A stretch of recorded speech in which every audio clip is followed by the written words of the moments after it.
Good morning, Lonabo. Morning, Bernice. How are you?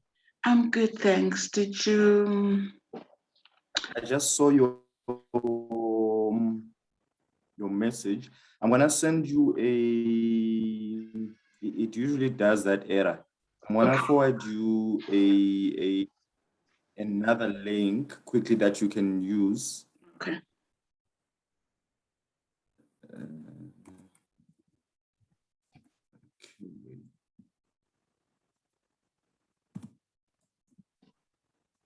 Okay. Just sent it to you. Okay, to my email. Yes.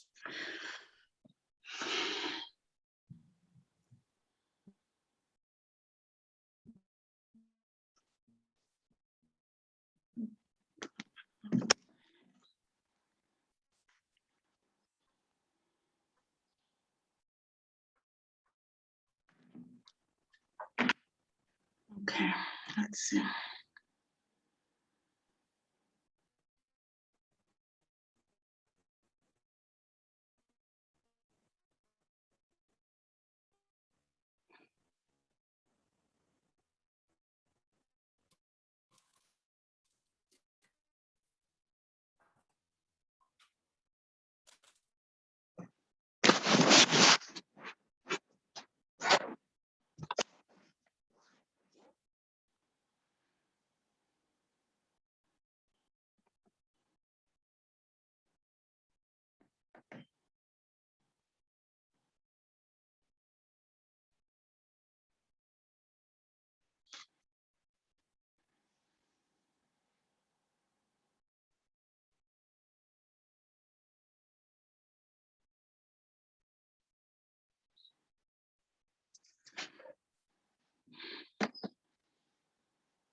Does the email come through?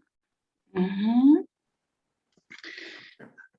trying to open it. See, this page isn't available. The link may be broken, or the page may have been removed. Click to see if. Let me say go to news feeds. Let's see. Yes. Click on news feed. So then. Okay. It should open the page for you when you go to newsfeed. Remember password, not now. Find friends. As the page looks empty. If you. But you have two messages from Warner Music Group Rights. Is that the one? Notifications. No.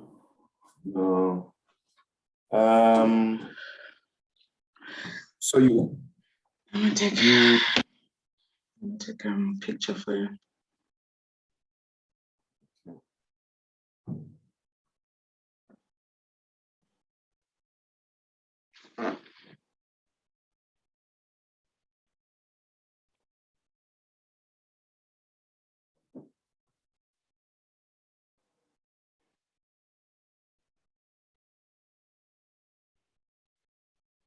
That's the page that I have.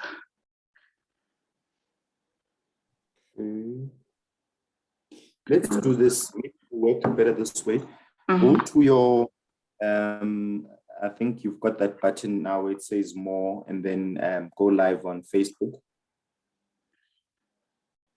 The one that says live video.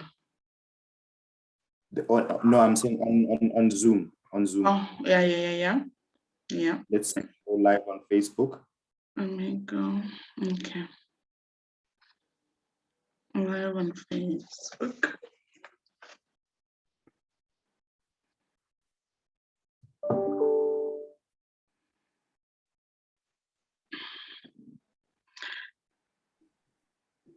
Okay, Zoom is requesting your name and profile picture. It doesn't let. Okay, continue as. It takes me back to account temporarily unavailable. It takes you to that again. Yeah. And then if you on the top there, if you add that link I had sent.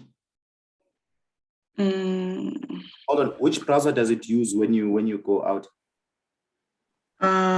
Chrome. It uses Chrome. Yeah. Or for broadcasting. Yeah. And that's the same one you used to open the page. Yeah. Oh, okay. Let's try again. If you go to Chrome and then open facebook.com. Okay, let me close all of these. Let me say log out to here. Okay, fine. We are starting over. Social media at NDA. All right, that's the one. And then I go and copy your password.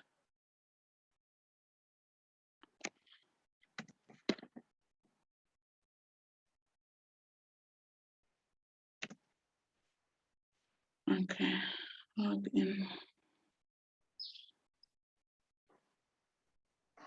Again, account temporarily unavailable. Okay. And due to a site issue. Okay. Let's take that link again, the second link I sent you in the second email. Okay, let me log out and then try and. No, you don't have to log out. Don't log out. Just leave the page as is. On the address page, on that same Facebook page, on the address page. Click on it, it highlights, you remove that address and you add that link. Second link. Okay.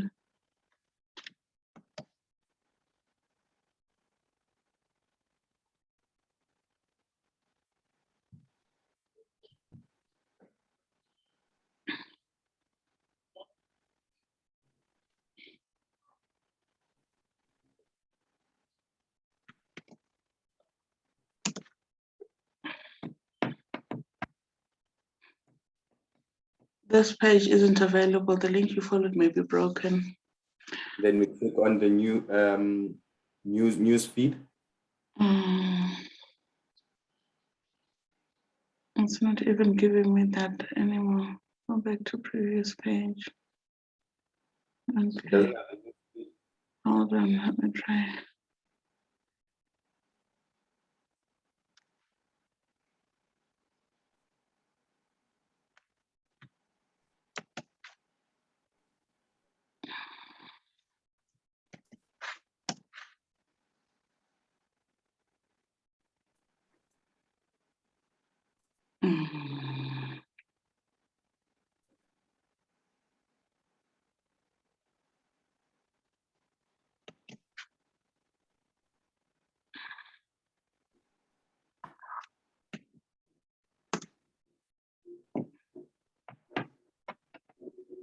Okay, continue sheet. Takes me back to that blank page where there's nothing. Check something. Why there's nothing. Let me just quickly check something.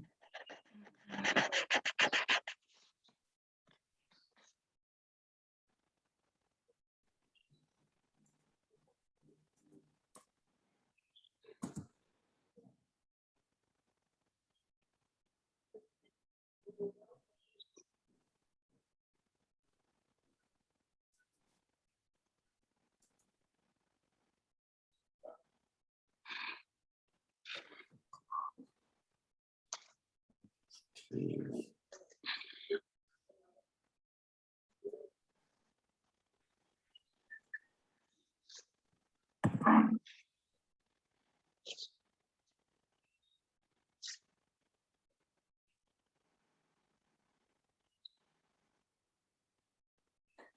said the page is empty, there's nothing, right?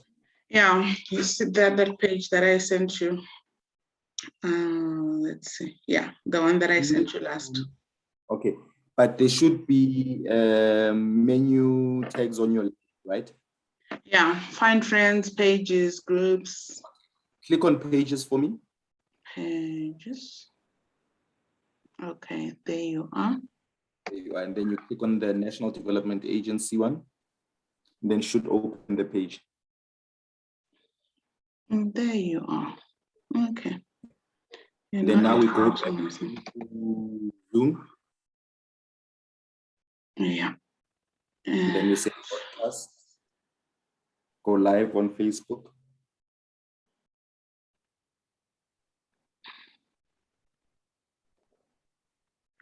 We continue as. Oh, come on. Account temporarily unavailable. When I try to broadcast live. Let's see. And it's using Chrome still. Yeah. Yeah, it automatically just.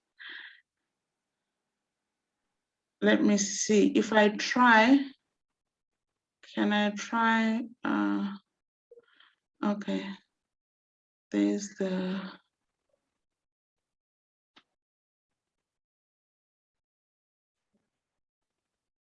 There's the. I see the webinar invitation to register. What? Do I try to? No, but if I say live, it will not. It will not work with the Zoom. Yeah. It should be reading if it's on the. Yeah, this thing is quite a. It's on the same browser. Let me see. On the same browser, yeah.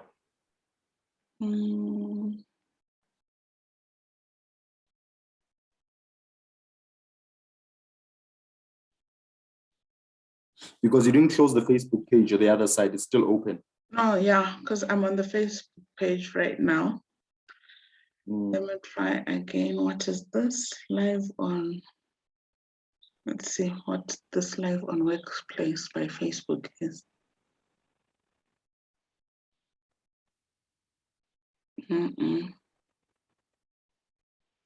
It's not the one. Okay, let's try this one more time.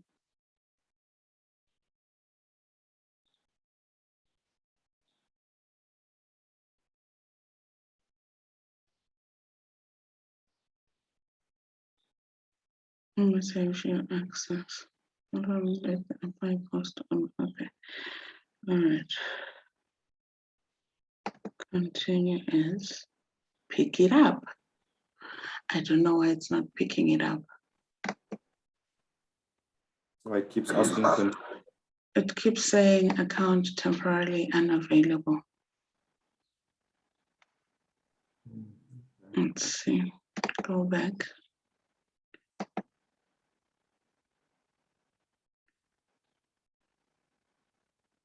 Can you take a picture of that continue as for me? Let me see how it is.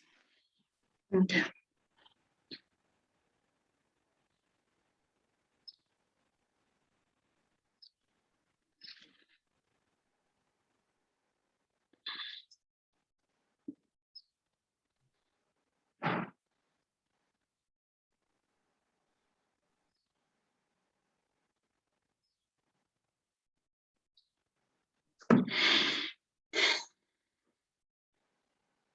I sent it through.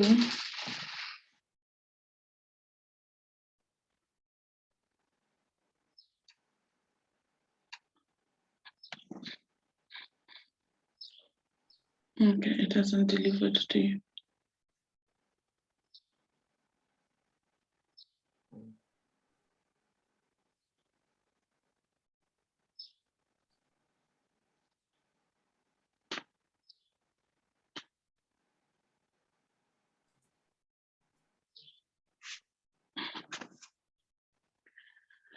Morning, Dr. K. How are you?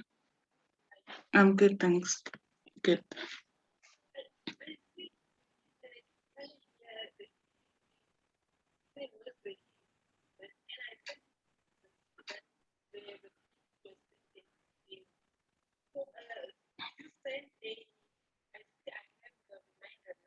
Mm-hmm. Yeah, if you're as part of your list of people, yeah, he must have he must have he must have received it, because and also if he got a what do you call it, a reminder, it means he received the.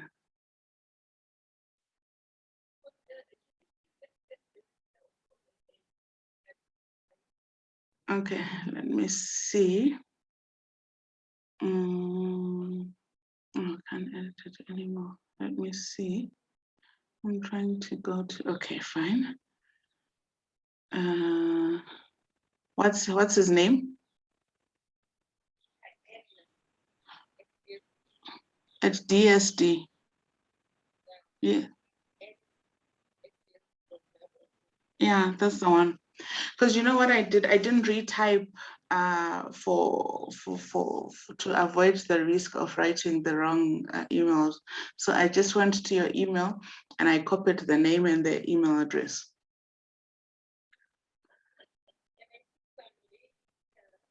Mm-hmm.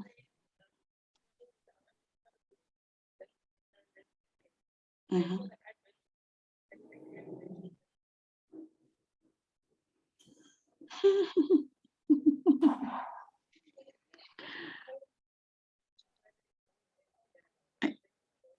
Yeah, I tried to join. I'm in a practice session with Lonoabo. We're trying to do the Facebook thing.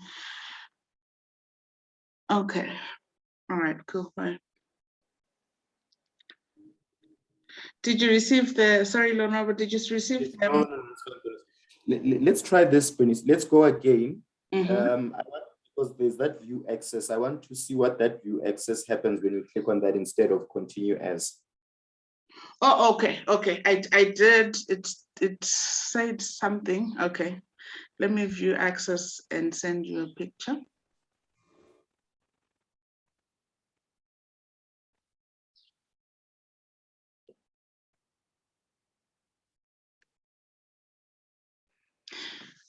There's the picture.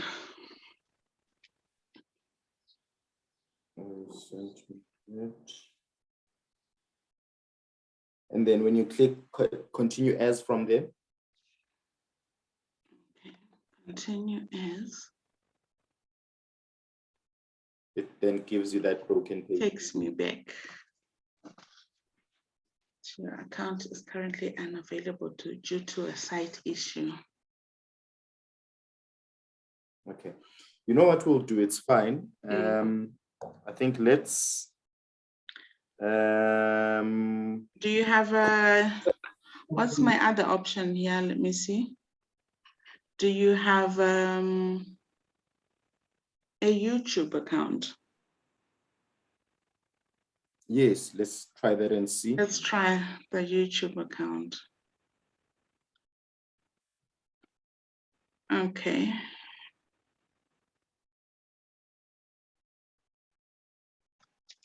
So maybe WhatsApp me the YouTube details, because email is taking too long. Okay, let me try and see.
Okay, just sent it to Bernice. Did you get it? Yeah, just received it. Let's see.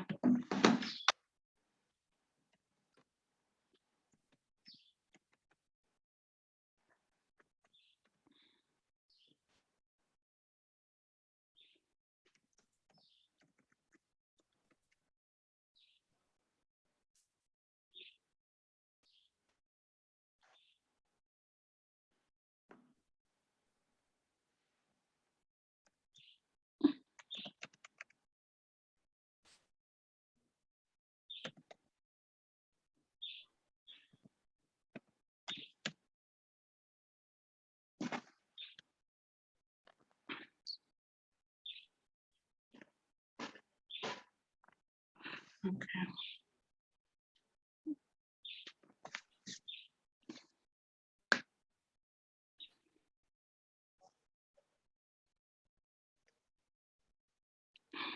Verify that's you because this device is not recognized. Check your Galaxy tab to 10.1. What does it say? You need to verify that it's you. So this device isn't recognized for your security. Google wants to make sure that it's really you. Check your Galaxy tab 10.1. Google sent a notification to your Galaxy tab.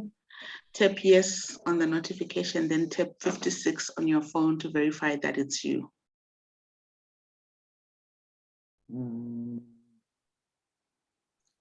Oh, it's sent to the old device. Okay, let me say try another way. Try another way.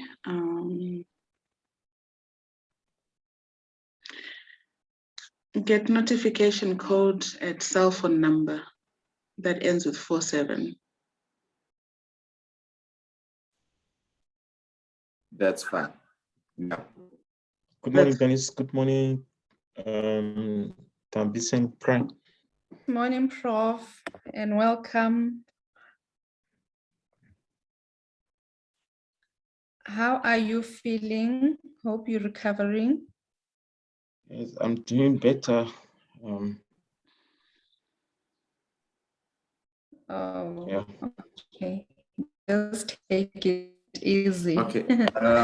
Yeah. I got the code, Bernice. Can I give it to you? Yes, please. 06 79 82. G067982. Yes.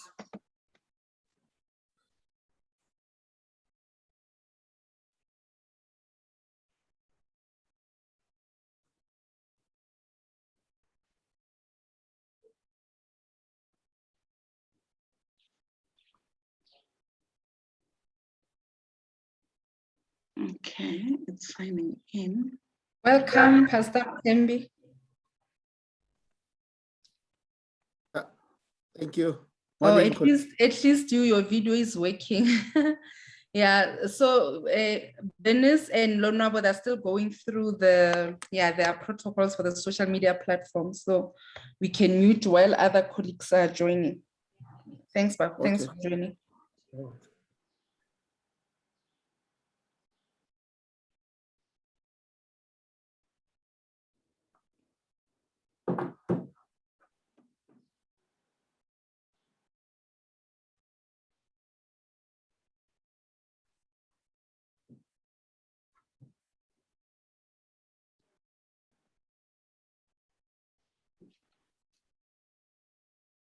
Is it still signing in? It's saying the user is not enabled for live streaming. Extend help, but then there's let me take a little thingy for you here.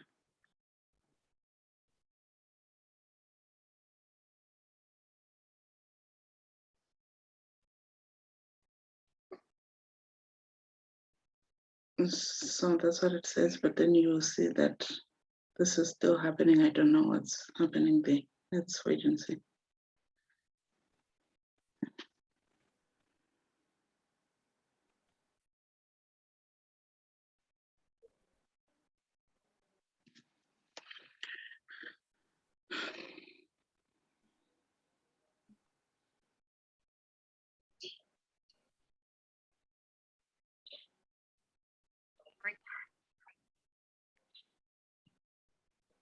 Okay, no, it's fine, but it's still loading. It might then transmit as soon as it starts. If not, because you are recording the session in any case, right? Yeah.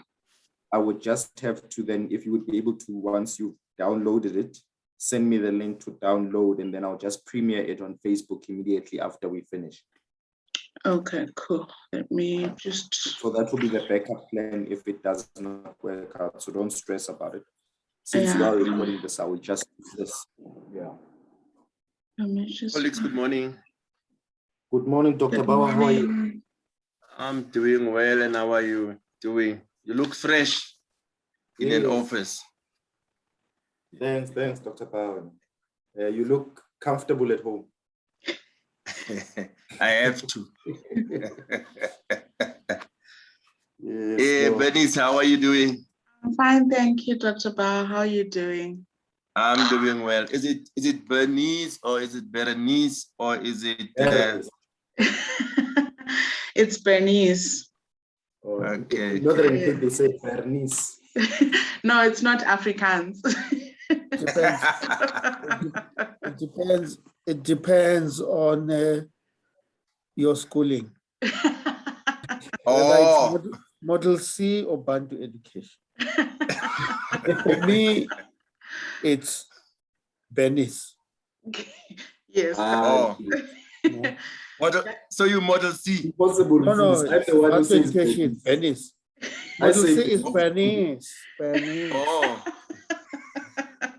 When I'm from Bantu education is Bernice. Bernice. yeah, Bernice. Yeah. Lonwabo, whose office is that? It used to be yours. I can see the wall. I know I see that your notes are that still here. handwriting. Your notes are still here. Dr. Cry, how are you doing? I'm good, Dr. Baba. How are you? Doing well, doing Yep. well. I was still talking to Mr. Nechipale. He was saying he can't find the link, and Mr. Magongo, but I think Mr. Magongo found it now. He'll be joining. But Mr. Okay. Forward it to them because I don't think they're looking from Zoom. They are looking from an email from you. No, I told them, I made it clear on the emails that is from Zoom. Clear on the email does not mean anything. Forward to us older people, please. From you, because when they look for email from you. They don't know Zoom. No Zoom. No, forward from. I see Mr. Forward, Magongo is on the copy platform. and paste it and forward it. No, we can't. The thing is, we can't share the same. Everyone has their unique joining code, so I can't forward my joining to another person. But I see Mr. Magongo is not the here. same, or it's not the same. Yeah, Mr. Magongo is here. I think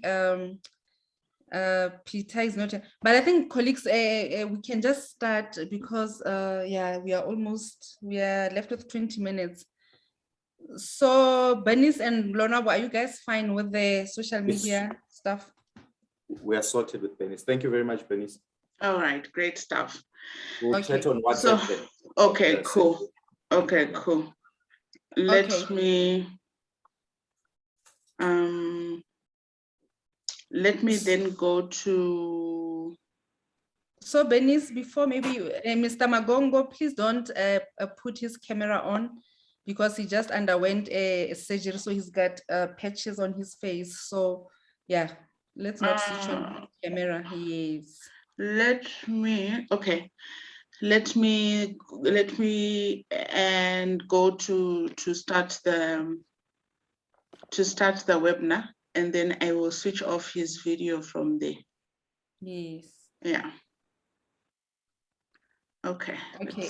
I think Mr. Nechipale will be joining. He just sent me a message that yeah, he has sent the link. Okay, And great. Tulani, let me check Tulani. And COO Ndatim Tembi or Dr. Bauer, do you have an idea of? Okay. Should I send the link? Everyone has the details, guys. I've been sending emails over and over to everyone, all the panelists, like 3 times a day, that please check out the Zoom and don't register as panelists. We have registered you already. So just join on that link. So let me just check here and other two colleagues. Can I please Okay. have like 5 minutes? So Yeah, check what- and let me know before because we're still in practice session. Okay, So yes, check and let me Tulani. know before I go to say start webinar. Okay, welcome Tulani. Tulani is here. Mr. Tefuta just joined. Mr. Tulani, can you please switch on your video? You want to test if your video and audio are working fine?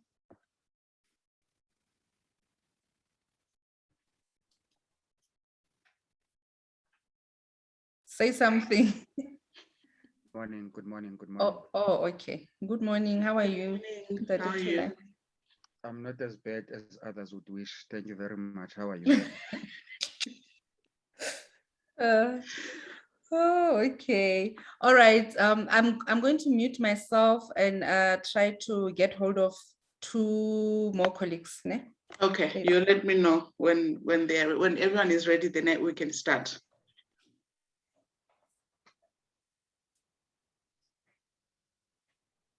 Can I also just check the agenda, the program? I hope I have, yeah.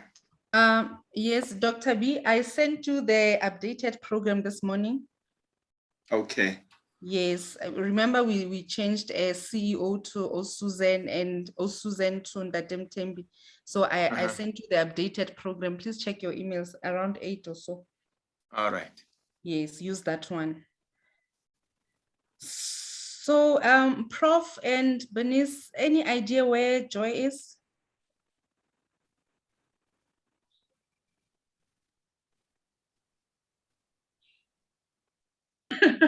Sorry, I was on mute. I was saying, let me find out, and I was just about to find out what's happening there. Let me find out. I'll get back just now. Okay, COO, welcome. Please switch on your video and the audio. We're testing if everything is working fine.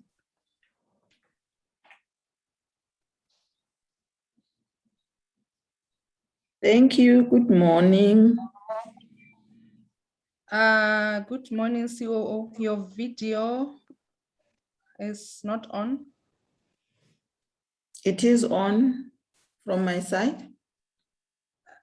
Bernice, I think COO might be having the same challenges as mine last week. I see it. Let me just. But it I could have- also be a question. It could also be a question of there's a little button on top which needs to be slided to the right. Because if that button, so your camera is hidden, it's possible. I know. So I mean, last week we had an issue. I couldn't switch on my video, and we But invited you our see- IT, and they you see said now, it's you fire- can't see me. Yeah, no, what I'm trying to say, Dadam Tembe, is maybe COO's issues the same as mine. IT intervened last week and this week. Oh, So the setup of my machine and the network does not allow me to switch on the video for this particular Zoom. As a result, we couldn't sort out my video issue. okay. Yeah. I thought it's just that little thing there on top, on the camera itself. So Bernice, you trying Susan's video? Let me see. Yeah, I've asked to start video. Please start video. Please accept to start video, and let's see.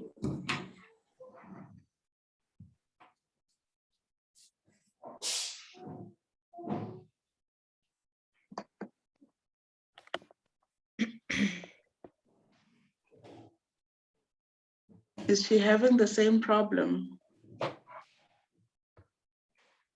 I think so. Yeah, I think so, because now it's giving me an option to stop video, but we can't see her still.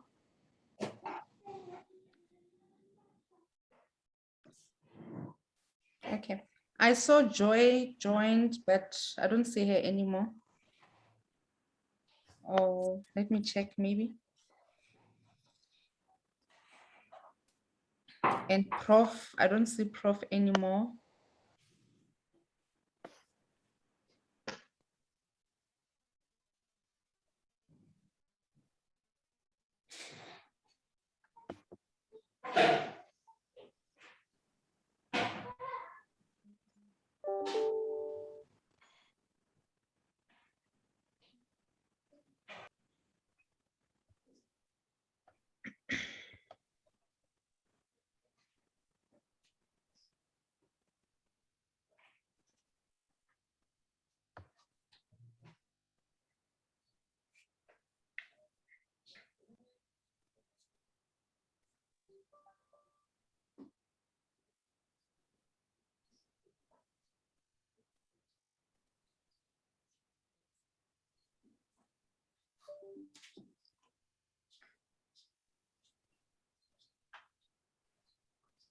I think Prof and Sis Joy are having problems with their connectivity, but I've just given a call to let them know that they're not. Oh, there's Prof, he's back.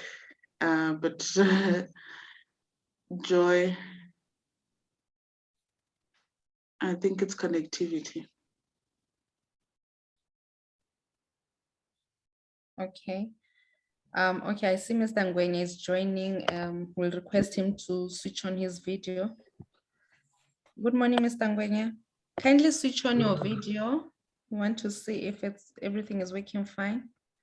Morning, colleagues. Good morning. Good morning, sir. Morning. Please switch on your video, Ntate Ngwenya. Oh, okay. Yeah, it's working. All right.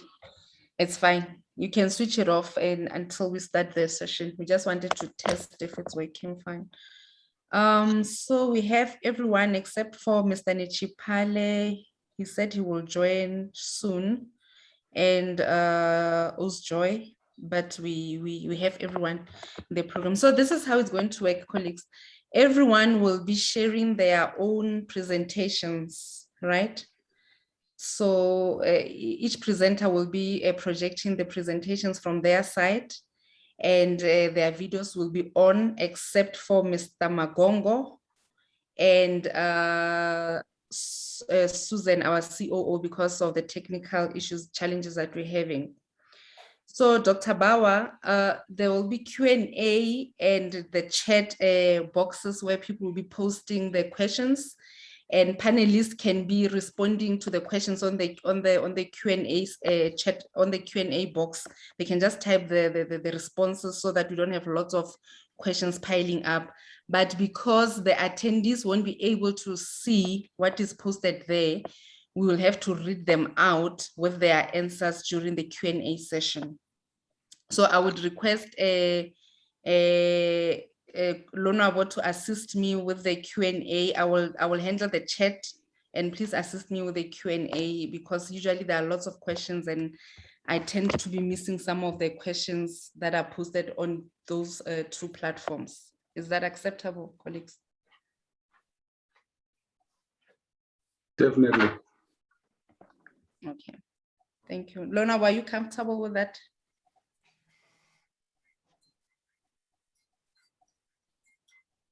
Mr. Ganelo?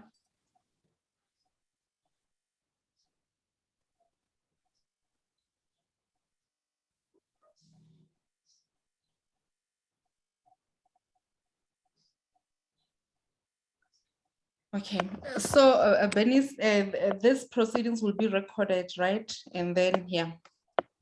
And then I think Dr. Bauer, in your opening, just inform the attendees that, Lona, how did we do it last time regarding the presentations? Did we post them immediately on our website immediately after the event? Oh. Lona, Seems like problem. Seems like there's a problem with Canelo. let me call him. Call him.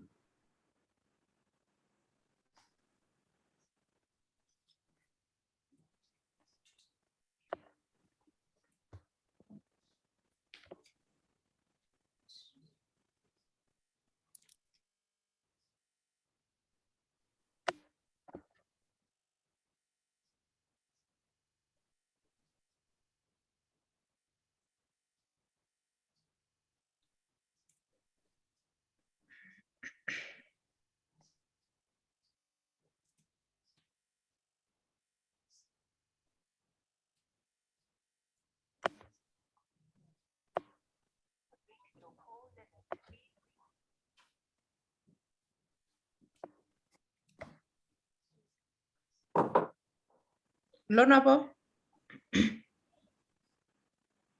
Tabi? Yes, yes. Okay, I don't know if you got what I requested earlier on, that please assist with the Q&A and I will handle the chat box. When you say must assist, you need me Reading to- out, okay, so usually the attendees cannot see what is being posted on the Q&A.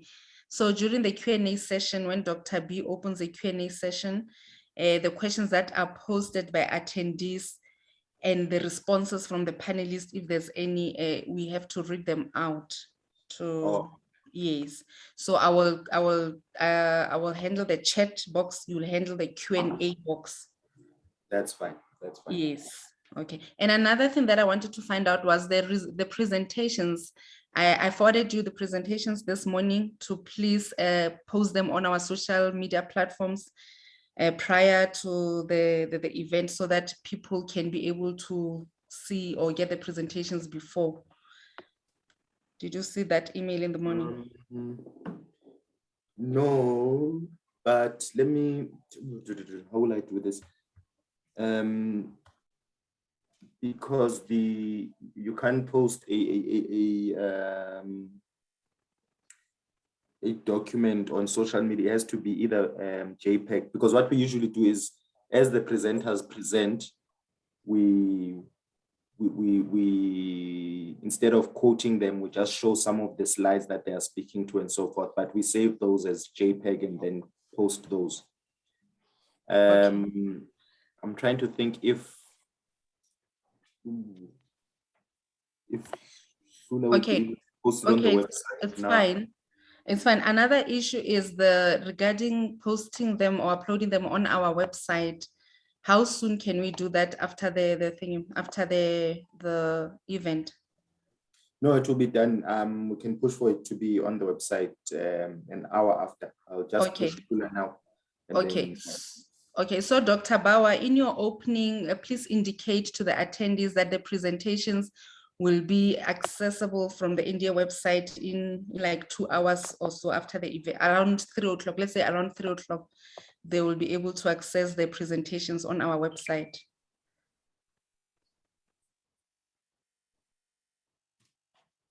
Dr. B? I'm trying to unmute. Yeah, no, that's fine. Yeah. What are the other key things that we need to know? Okay, another thing is Mr. Tefutane, he'll just be with us for a short period of time because he has another commitment. So immediately after he presents, he's going to leave the platform. Maybe just inform the attendees that they can post any questions related to NetLeg. They must just post them and then we will forward them to NetLeg and NetLeg will respond. I don't know how we will NetLeg, Mr. Tefuta, where will the people then find those responses? No, my suggestion is that I can take that call and still be connected here. Oh, The reason in the last session I did not have to come back and respond is because I was responding to questions as they were raised on the Q&A and on the chat. Oh, okay. So we'll do it like the last time. Yes, so those who are administering admissions must just be on the lookout because I may just change the gadget instead of leaving the session entirely so that I continue to respond to those as they come up on the chat, if acceptable. That's fine, then. No, that's fine. So, Ntate Bawa, another thing, maybe just the CEO, because she's not available, and I just mentioned that the COO will be representing the COO.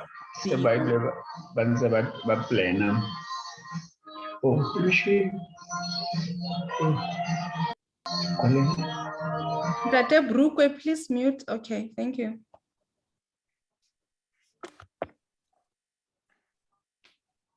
Okay, I think colleagues, we clear. Are there any questions or points of clarity from the Can panel? I just check? Yeah. Yes, Dr. Seeing that I'll be directing, the time allocations that have been, how do we do? Do people go beyond the time, or do No. we stick to the time that is there? We'll stick to the time. By 1 o'clock, we have to be done. And to the presenters, what would make you comfortable? Should I then indicate there's 3 minutes left, 5 minutes left, or you will know that you have to complete within the time?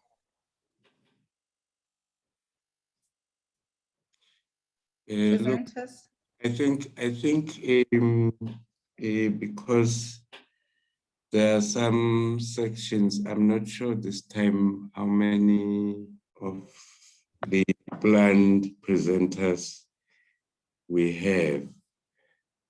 Last time we were fine because one presenter didn't come, so we had to split the time.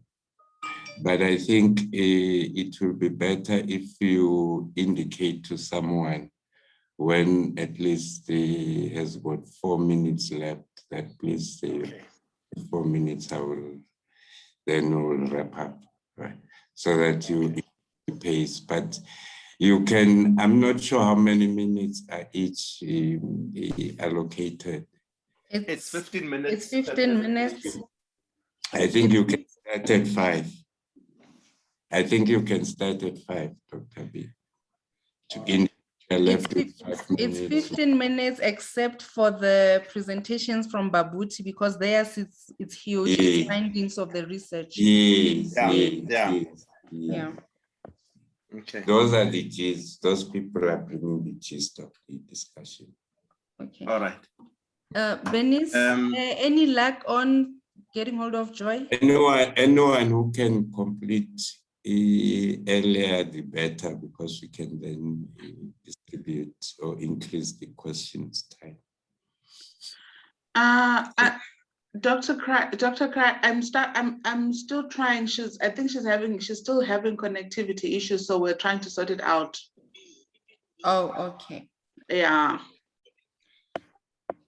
Okay, so I wanted to find out, are we exiting this practice mode session and we rejoin the actual thing, or how does it work? Yeah. No, I just got to start webinar, and then we and then we are on. Yes. Okay, I think it's 10. Maybe we can Just one start. question. Just one question. Okay. The presentations, you'll flight them, or? No, everyone is flighting their presentations. Gosh, I always struggle, man. Can I test whether I can do mine? Okay, Papa. Oh, it's 10 already. No, it's fine. Just test quickly. How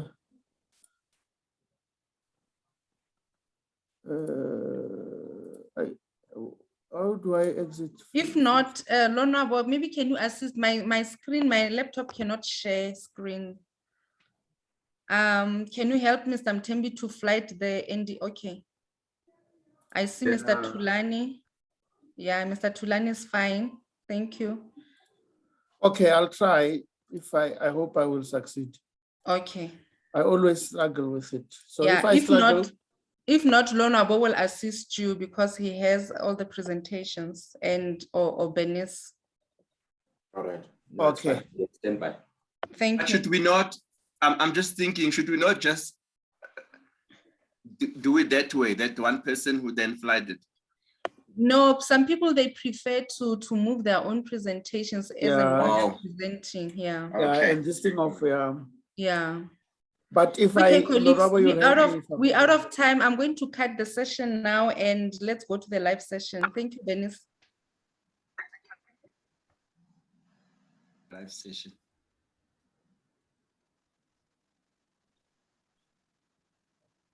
OC, can you maybe unflight your presentation?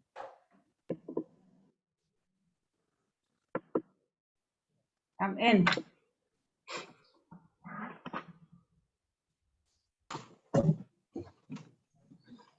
You are in, Sis Joy. Thank you. Thank you, Mr. Nechipale. Can you say something, Mr. Nechipale, to hear if your audio is working fine? We're starting the...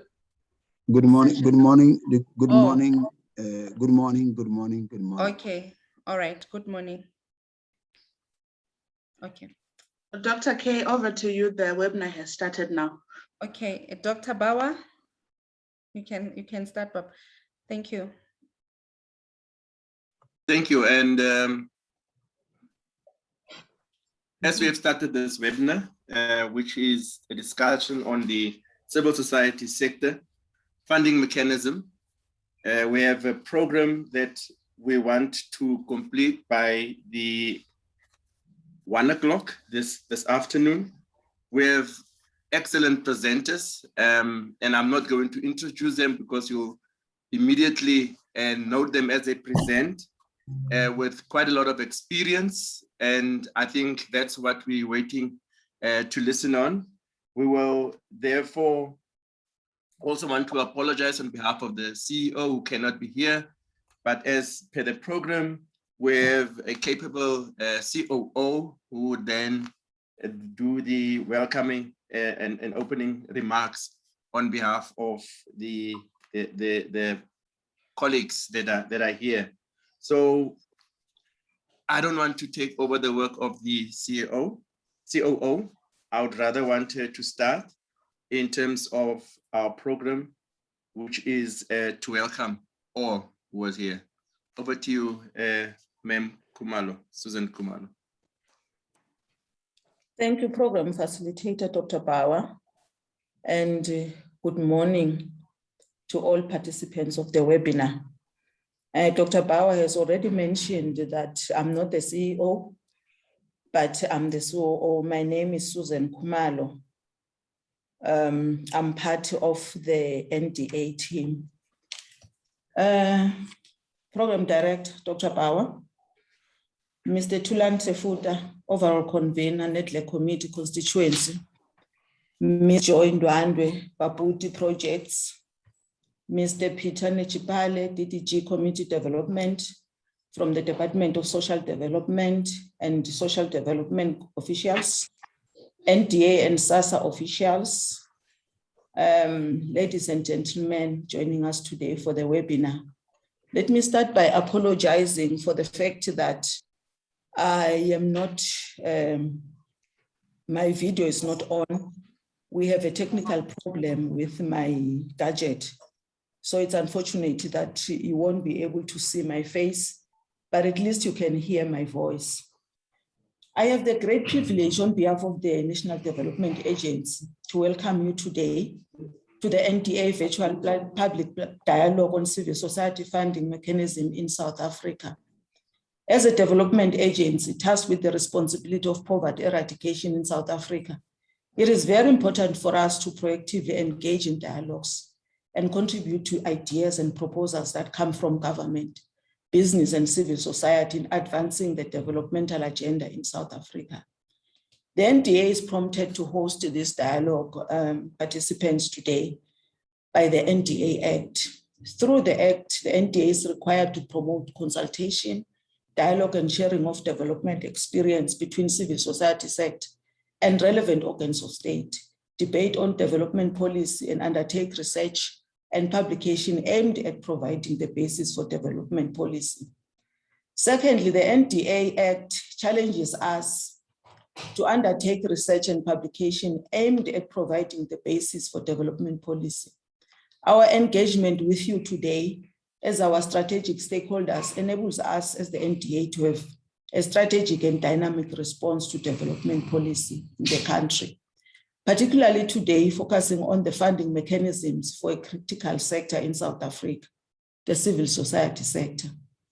The NDA as a public entity has a responsibility to discharge its mandate by empowering and enhancing the capacity of civil society organizations in South Africa. The NDA must ensure that civil society organizations are capacitated to respond to the triple threats of poverty, unemployment, and inequality in the country. The research findings that will be presented at this dialogue are a strategic intervention towards fulfilling the secondary mandate of the NDA, which is promoting engagements and debates on development policy based on research conducted for purposes of influencing development policy. The engagements in this dialogue come at a time when there is an urgent need in South Africa to have a vibrant, well-funded civil society sector that will be able to deliver on developmental priorities to communities in order to alleviate poverty, inequality, and unemployment. Central to the debate in the CSO sector and the discussions which we will have in this dialogue, and for us to consider, is the fact that the transition to democracy resulted in fundamental changes in the civil society sector in South Africa. The transition to democracy occurred within the local and global context that shaped the post-apartheid civil society. Funding environment and contributed to some of the challenges currently seen in the sector. The decline in resources meant that some CSOs went under, others downsized. Some CSOs that survived reprioritized and refocused on education and healthcare, where there is demand for their interventions.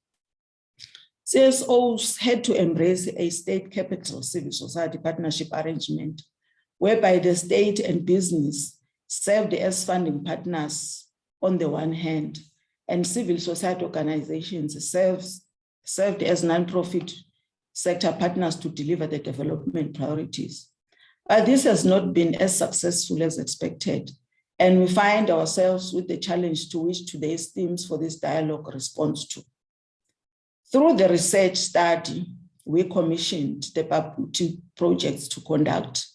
I am hoping we will find responses to the above challenges facing the civil society sectors and others which will be deliberated on through this dialogue. With those few words, partners and colleagues, allow me on behalf of the NDA leadership to welcome you to this dialogue. And we do look forward to a robust and insightful dialogue. I thank you. Thank you. Thank you, COO, Mrs. Khumalo. And I think we are now all at ease in terms of us being welcome, but also us understanding the key purpose of today's session. And as I indicated, we have quite capable cadres who can take us through their own experiences, but also who can assist us in terms of understanding the key issues that have been raised through you welcoming us. And therefore, allow me then to indicate that what we will do, we will upload the presentations that we have now, and it will be uploaded into the website of NDA. And people who would want to have access to it, they can have access to it by 3 o'clock this afternoon.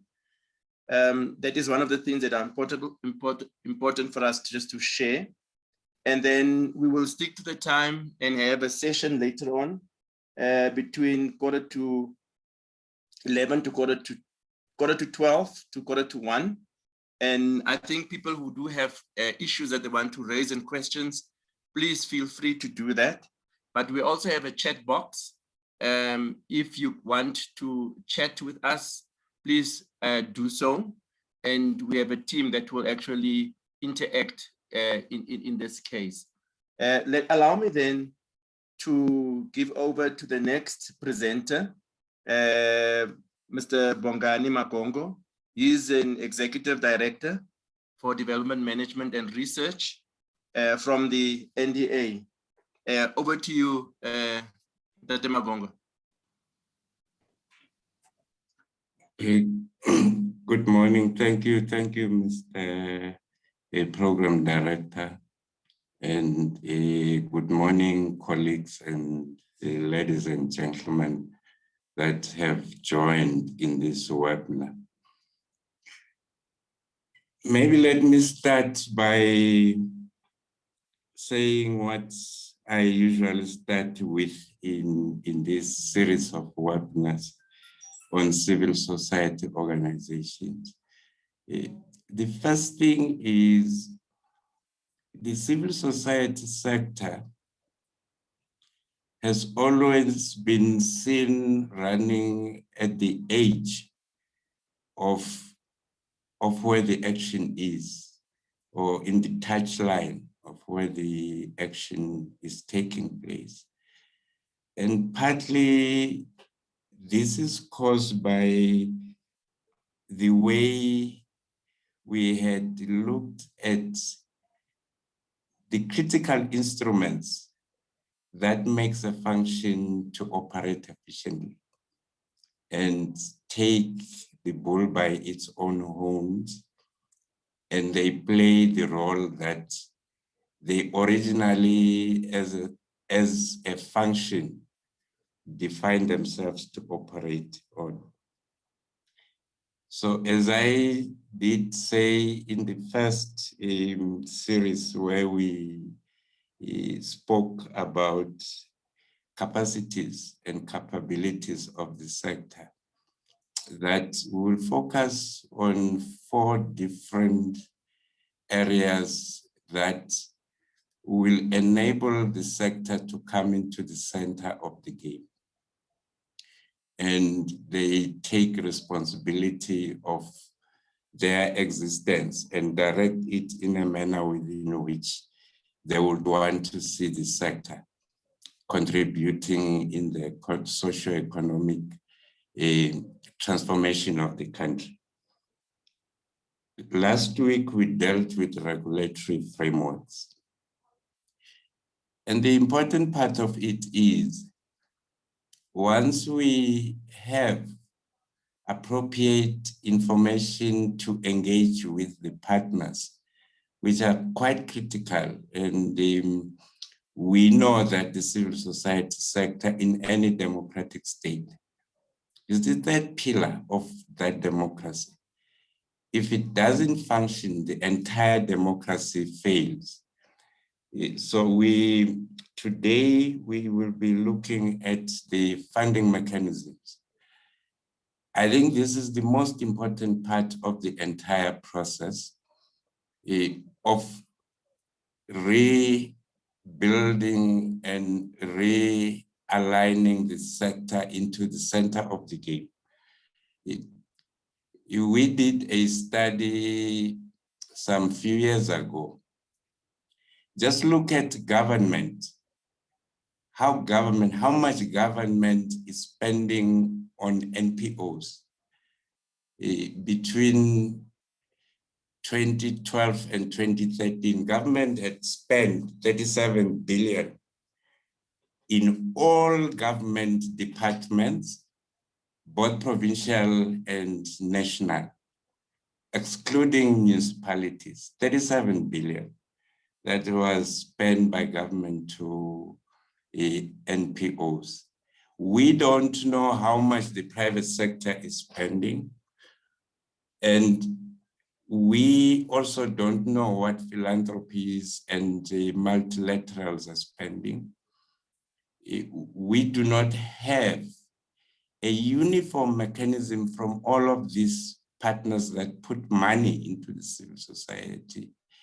How do they actually structure the mechanism within which they fund? It is now in the hands of the sector to define that with all of these partners. We know now that there's a lot of funding that comes from different pockets, but the mechanism to fund is not transparent.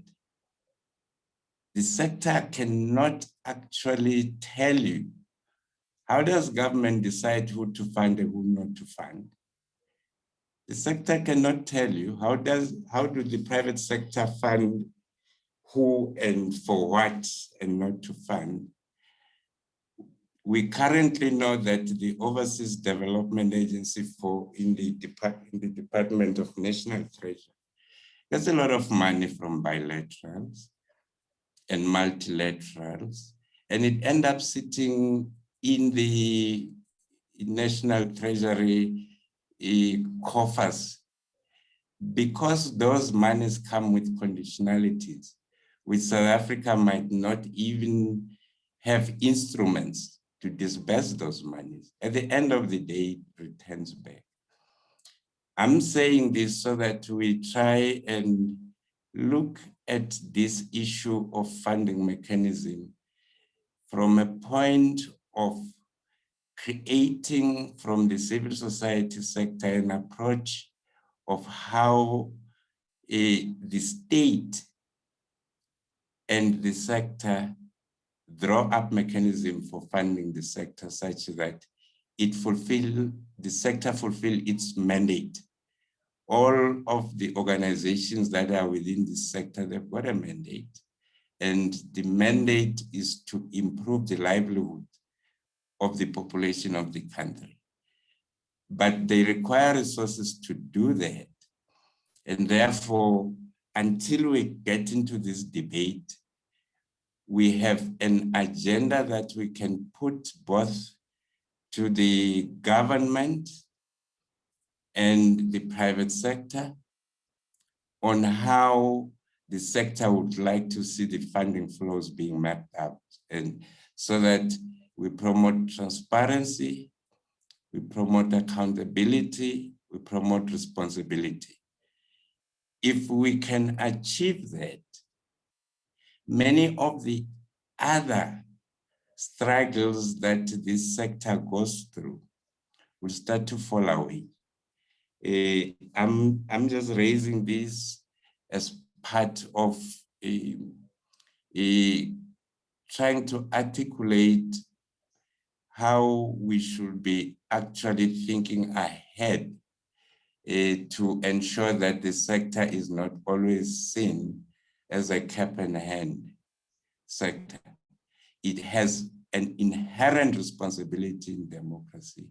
It has an inherent responsibility in improving the livelihood of communities. It has got an inherent responsibility to play in the center part of the game. And I will, with those few words, I'm going to take it back to the program director to continue with the program. Thank you very much. Thank you, and Tete Magongo. Well said.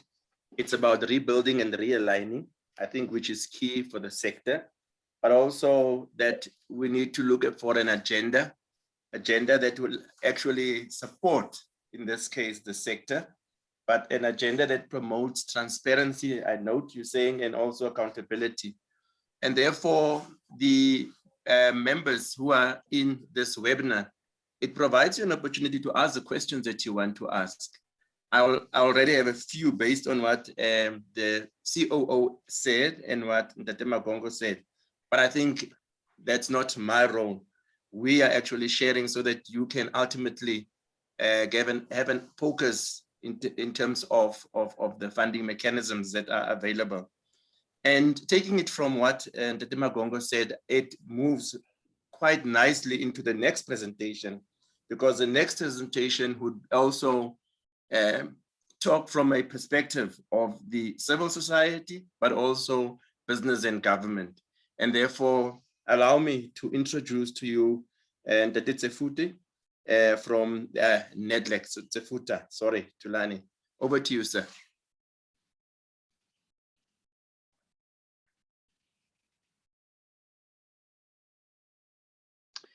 Good morning, Dr. Bauer, our program director. Good morning, Dr. Bauer. Let me acknowledge you as the program director. And if you also allow me, with greatest of respect, to acknowledge all panelists and guests in this session from different sectors of society, and observe all protocols so that we can save time. My name is Tulani Tsefuta, the overall of the civil society component at NEDLEC, which is known as the community constituency. If you allow me, may I switch off the video and share the brief presentation that we have. Feel free. Which one is it? Can you just confirm for me, Chair, if you can see the presentation? It's indicating it's starting to share. Yes, we have, thank you, over to you. All right. Thank you very much, Dr. B. Well, we start this discussion by acknowledging that it is not in isolation from the other discussions that have taken place last week on the regulatory framework, and then now with dedicated focus on funding. We start this discussion by reflecting that when asked a question by various researchers or research institutions as to what is the biggest challenge that is confronting civil society, overwhelmingly, the response of the civil society organizations is that lack of funding is the biggest challenge facing civil society. You can go to any institution that has done a study on identifying the challenges of civil society. That becomes the biggest challenge that organizations highlight. You have instances that even those who receive funding or some level of funding, they are confronted with a situation that it is always reduced at an incremental level or constantly experiencing funding budget cuts. I think it is important to locate and position funding as a critical enabler for the delivery of interventions that respond to community challenges. Because in the eyes of others, resource mobilization and fundraising is an exercise that we do in civil society in order to just improve our bank balances and just look at them and smile. No, funding is a critical enabler that would enable us to do all those things that we call for, that we advocate for as civil society, that are the actual needs of communities than responding to the perceived needs of communities. Undoubtedly, in the equation of funding in South Africa, we have a glaring challenge of skewed access and allocation of resources. There are those who have and continue to have. There are those who do not have and continue not to have, and that gap just continues to grow unabated.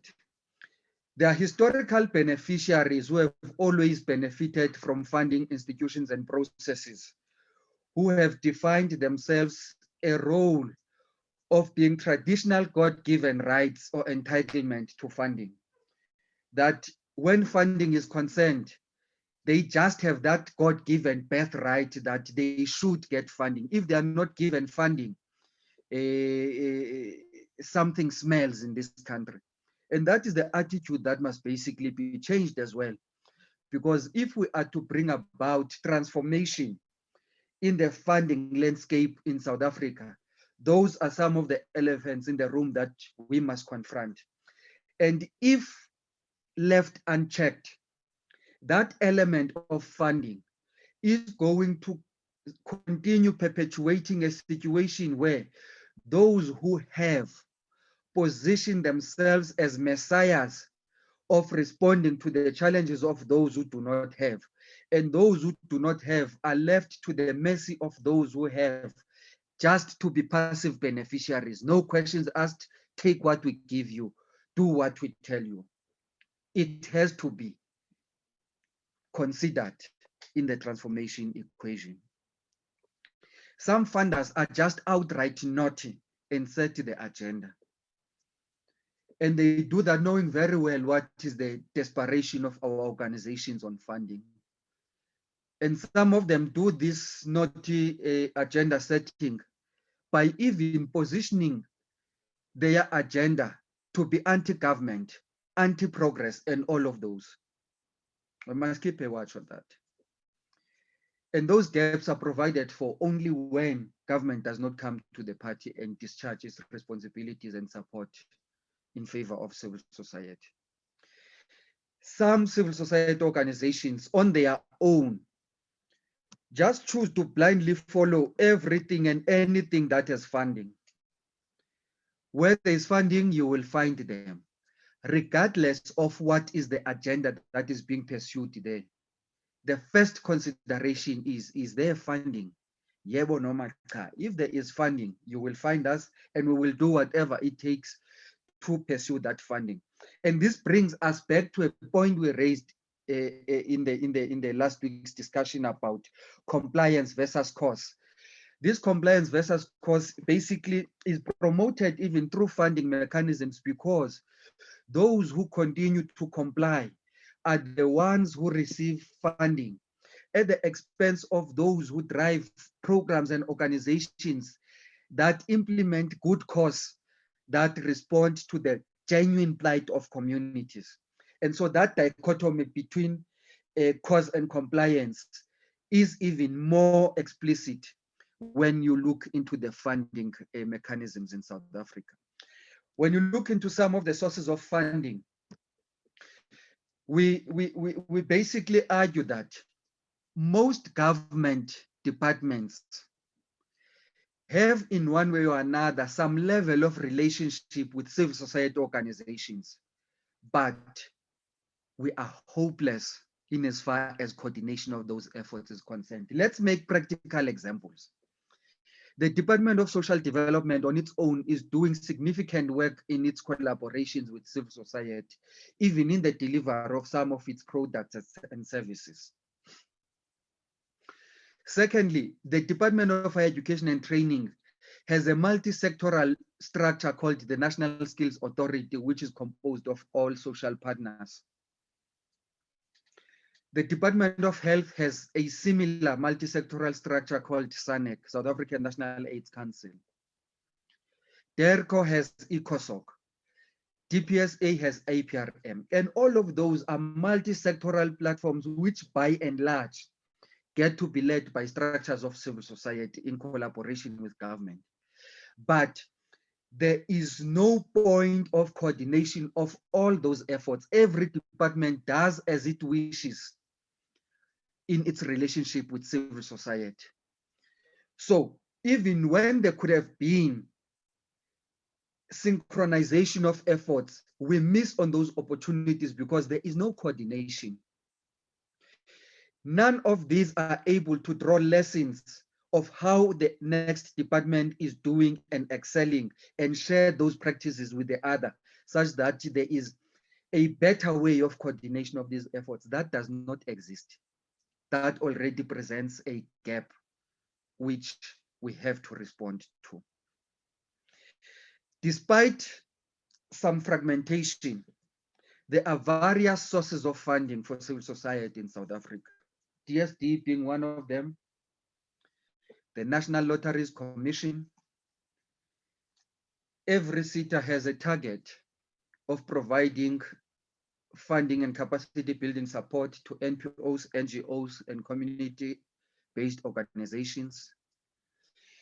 We have a big envelope of funding from the private sector through CSI. We have foundations, local and international donor agencies.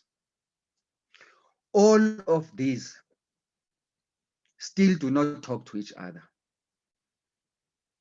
All of these do not have mechanisms of checking who are the perennial beneficiaries that cut across all of these. Who are those that are kept outside the funding scheme in the Republic of South Africa? And with that fragmentation, the point we want to highlight is the fact that we do believe that we have sufficient resources that can support and propel the agenda for socio-economic development and transformation in South Africa, but they are scattered all over. They continue to make themselves feel good about the funding they give without having the community and the programs that they fund being the nucleus of the focus of what they do. Funders have a funny tendency of giving you funding so that they can take a selfie with you without due consideration on the trust of the work that is being done, which later on we argue as funding for impact. And that cannot be left unabated to continue as it is. Otherwise, you will continue to have a situation where every time you go to each institution, you are told you have limited resources, limited resources, limited resources. But when combined, they can make a significant impact in the society we want to develop and transform. We also have experiences of cold funding without matching capacity building, where civil society organizations kept being told that we regret to tell you that your application for funding was not successful, without even going into the details of where the gaps have been. Has this been declined due to lack of alignment to the priority focus areas of the program you are suggesting? Does it have to do with compliance issues? Does it have to do with limited resources, or priority is given to a completely different area than what you are prioritizing? I don't know what's happening now. Can you still see the presentation? It's still there. No, it's still there. And I think you've got about 5 minutes. Oh, is it? Okay, sure.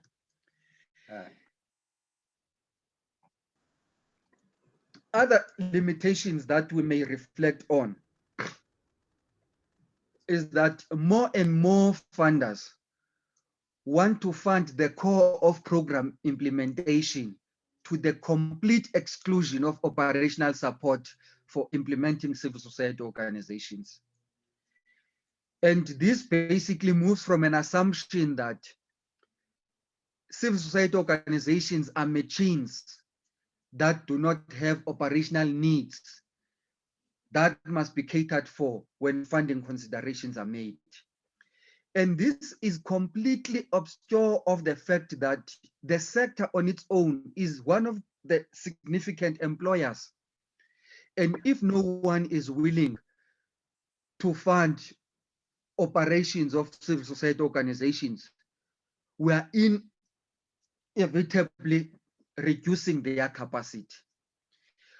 We also have competing priorities as one of the tough decisions that funders are confronted with. What do we fund over what? Take a practical example, even on CSI. There are very, very few to none private sector funders who do not fund education through their CSI. And long time ago, the last time I checked, they were counting CSI funding to education per annum to be about 3 billion rands. To date, we still have the challenges that we have in education and its outcomes. Funding for impact.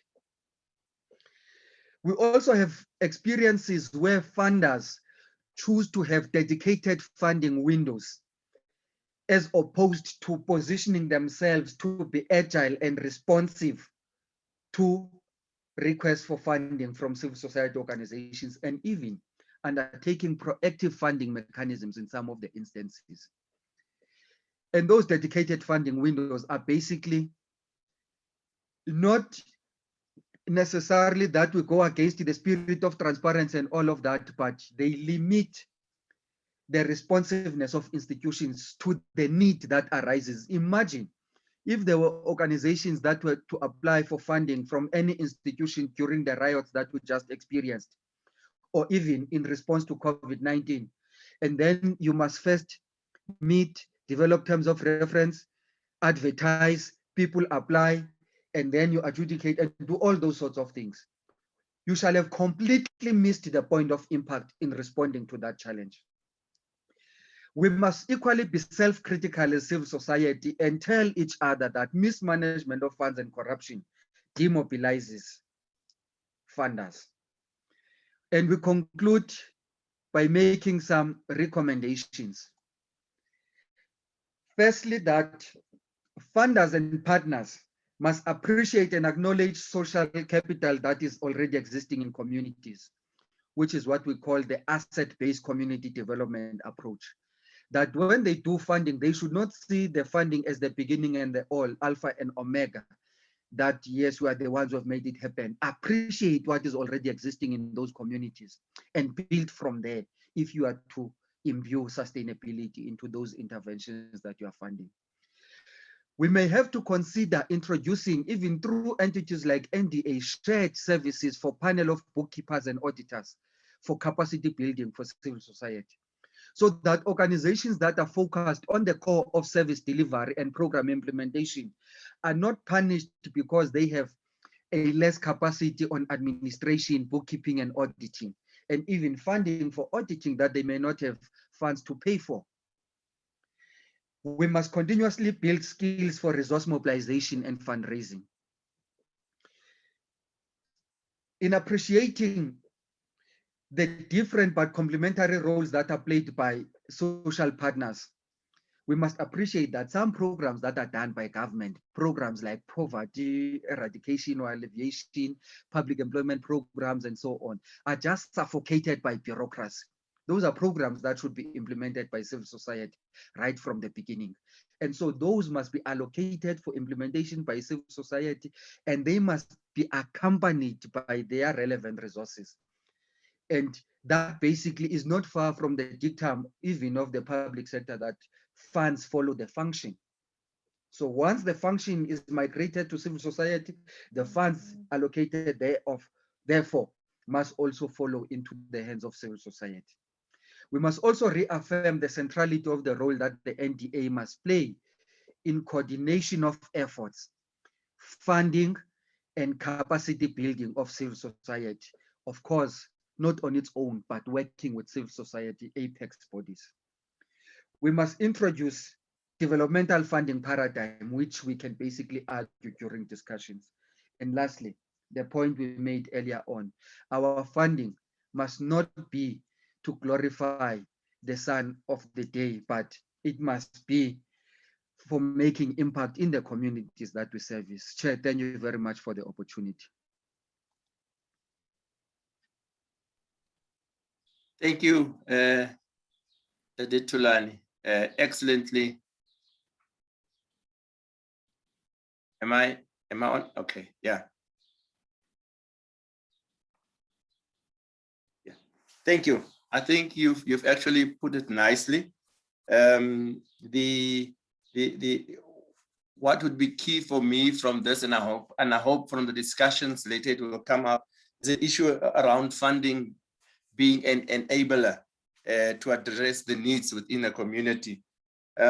Also, what I find very challenging to what you've highlighted is the issue around coordination and synchronizing the efforts by government and the gap that is there. And I like when you say some funders, there's this birthright that they need to, because we also experience it quite a lot. And finally, your ABCD, it's also one of the things that I think it's key. But coming from the presentation from the Chefuta, allow me then to lead you into the next presentation. And the last presentation is very important, because I think what the Babuti projects, what they did is they then went into civil society, they looked at what's happening within civil society, and they did some research. And perhaps that would be very important for us to share the research that comes from the projects, Babuti projects.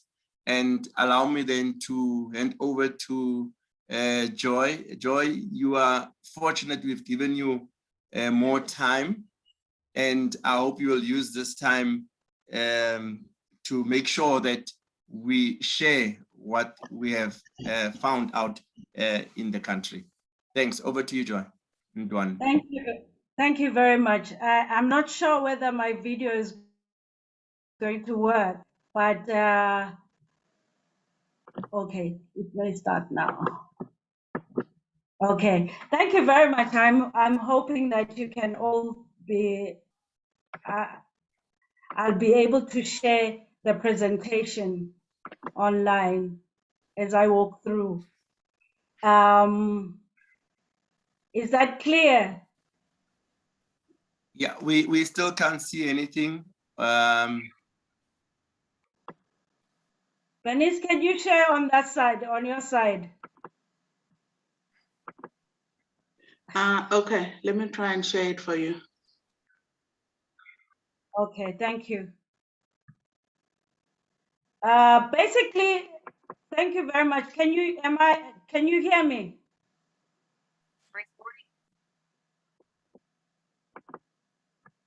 How? Yep. We now see the Okay. beautiful Joy. You now see there. Okay. Thank you very much. I think from the COO's presentation and earlier speech, it was very clear that this study was commissioned such that we can, as a strategic intervention towards ensuring the NDA's conduit mandate within civil society. And therefore, as Babuti, what we did was follow that trend of thought by firstly looking at the landscape, the funding landscape. And we also looked at global perspectives on how to fund civil society.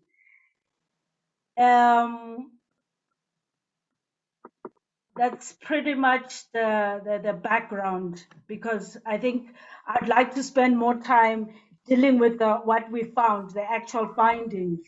And then the next thing that we also did was look at this strategic intervention. How do we approach it? How do we approach the research? And we looked at the literature review as a critical component and baseline for the research study. And we also used questionnaires to make sure that we get what is on the ground, because there were limitations in dealing with literature review. There were some face-to-face interviews that helped, but we would have liked more, but due to COVID, it was not possible to go that far. But what we were, in essence, were trying to do is to share. Thank you, I can see the screen now. I'm on strategic, yes, strategic trust and rationale, yes. What we also wanted to know, based on the terms of reference, is the current civil society funding in South Africa, its implications, and the transparency and the accountability thereof, which became a very interesting time for us to do it with all the COVID limitations. But we found that in the program scope, we found that when we did the overview of the funding landscape within the South African civil society, there were challenges, and we looked at the challenges resulting in failure. We also looked at how the civil society sector can engage with the state, particularly in policy and regulatory and legislatory development. We also looked at some global perspective, as I said earlier, and I will share which countries we looked at when we get to that point in terms of funding models. And we also looked at how the funding policy and regulations, that was also part of the terms of reference. And we came up with recommendations, which I will share with you. The research methodology was supposed to be mixed methods, but unfortunately, there was very limited leeway in terms of the qualitative approach and the quantitative approach that we could use, because, as I said, we could not travel to sites. Therefore, we really had to depend on the qualitative approach for our work. And we had to do in-depth literature review to try and understand where is the civil society. Unfortunately, this comprehensive review literature was very lopsided towards what is written by this, the corporate social responsibility sector. And therefore, we used the base going back as far as 2013 to 2018, looking at how the trilogue annual sustainability reviews, what are they saying about the existing literature? They had the most existing literature in terms of South African civil society funding. government policies and strategies and legislation. But because this was a key deliverable, so we had a full report written on that literature review, because it was an important part of finding out. And we then learned that most of the literature came from the civil society. The sample sizing now, when it comes to part of the research findings, where we had to approach and communicate with non-for-profit organization, faith-based organization, non-governmental organization, and community-based organization in all 9 provinces. Questionnaires were sent, and some were delivered on site, some were through email, but the respondents were so low. Like, if you can tell, from 4,000, we only got 108 response. And including questionnaires that we used the CSOs' websites and annual reports to get that information from, so that we can be able to input into the questionnaire. Therefore, we could not have as much footwork and footprint within the provinces, which was a major limitation to our study. But at least we had those responses with a few face-to-face interviews within Gauteng province. And we found that the people who responded were the NPOs and the community-based organizations, faith-based organization, as to a majority of them responded to the questionnaires. But the rate of response was also slow, understandably, because people were not in offices, it was locked down. And at that time when we did the study, it was really at a high uncertainty level, because it was the first wave of the COVID. So there was so much uncertainty that the footprint we would have loved to have left within the provinces was just not possible logistically. And also we used, in using the information that we gathered from the corporate social investment, we created a Microsoft Excel data spreadsheet to try and see and weave in to the quantitative of how much really is being recorded and what are the priorities of the corporate social investments within CSOs. And this was very well documented. What was also of interest to us is the fact that there was very limited publications coming from CSOs themselves. Therefore, there's a gap in terms of knowledge production. Corporate social investments does provide a lot of knowledge, produces and shares. CSOs themselves are not producing as we would love to have had their side of the story. So we found that our qualitative literature review was very lopsided. The findings, I think this is the exciting time, even though we surveyed 109 in 8 provinces. We had no response from Northwest province, but in Gauteng was the majority of the provinces. We had some responses in the other provinces. What the trend we followed the direction, the strategic direction that the National Development Agency has already done in terms of classification of the CSOs. And that became a very important way of viewing the CSOs in the country. So the first level being level 4, which is guided in the framework as being those that are able to strategically mobilize resources. They have the human and the financial human resources from partnerships. And therefore they constituted 12% of the respondents. Majority of the respondents came from the social justice and advocacy and in social and community development. That is within the the highly mobilized CSOs, which is level 4. And what we found in level 3, which according to the framework are operating in district and provincial level, and they are structured in terms of how they operate. They have the skills and they have the delivery mandate. They are able to achieve some of their delivery mandate. This constituted in the respondents to be 16% of our respondents. They were mainly working in early childhood education, early childhood development in education, and 30% of their funding comes from the South African government. And they also work in youth health, poverty alleviation, and capacity building.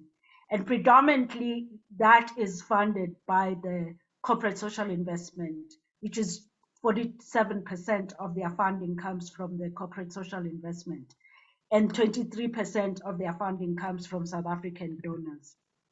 As you can see in that, this is what we found in level 3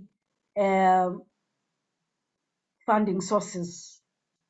And I think it tells a very interesting story about how in early education and early childhood development, the trender, the leader, the trailblazer is CSI, followed by government. We also, in the responses that we had in level 3, we had some of the funding going towards social justice and advocacy, community development, entrepreneurship and small businesses, and promotion of human rights. And they received majority, interestingly, of their funding from international organizations, with 61% coming from that and 23% from South African organization. And there were 13%, for undeclared private citizens and 3% from government. So that also shows us that there's a lot of funding coming from an external in dealing with this particular level 3, but particularly in these areas of social justice and advocacy, community development, entrepreneurship, small businesses, and promotion of human rights. And we also found that this is really driven by international funding and a few local organizations. In level 2, which constituted 39.8% of our respondents, we found that they are predominantly working in social justice. In socio-economic and social and community development, education and health. And this category, according to the framework, is operating in district and local level, struggling with resources, but fully functional, weak management processes, but they are attracting a certain level of funding. This is a highly competitive environment, predictable and less predictable and stable, but they are able to have those kind of support for their programs. And then we also had level 1, which was 31.4% of the respondents, making up of NPOs, early education, and faith-based organization. When we looked at the framework, we found that level 1 services locals. It's really local to community. Without networks, it depends on the funders. Sometimes there are no systems, and we found that this sector is predominantly funded by on quarterly basis. So it's very short-term, small grants that they are using to fund, and some are funded on a monthly basis. So it's a very vulnerable part of the civil society. And we also found that in level 2 and 3, which focus on education sector and early childhood development, also uses this short-term methodology of funding for operations. And then the long-term funding, it goes in towards remunerations and maintenance. I think this chart just gives you an overview of what I've just been presenting. Level 3, international organization are trailblazing, and government is 3%. I think it tells an interesting story for us to reflect on. When you look at the level 1 in more detail, you find that they utilize their funds for short-term funds for projects, while the long-term funds goes into infrastructure. The funding challenges that were very evident in level 1 were with regards to limitations in experiencing, monitoring and evaluation tools, misinformation, lack of transparency, because they are incapable of amassing that kind of information that presents them in a transparent manner. And therefore, this is what was a major limitations for one of the major limitations for them being attractive to funding. And this was also in level 1 and 2, we also find that the disadvantage may be historical incompetencies, skilled staff, evaluation track records, the kind of finer details that make the CSO very attractive towards being funded were issues that level 1 and 2 were also dealing with. Lesser so in terms of level 3, they have challenges in funding. Some have inadequate staff and support from CSI and private donors, because they have financial security becomes their problem. But also they found that there were rigid processes within the NDA in terms of accessing funding. On the 4th level, the funding challenges were much more of the limited funding opportunities, as we all have heard from the CEO's presentation, that there is, capacity for funding opportunities has become limited, resources are dwindling, and I can't imagine how this is going to pan out in the post-COVID world.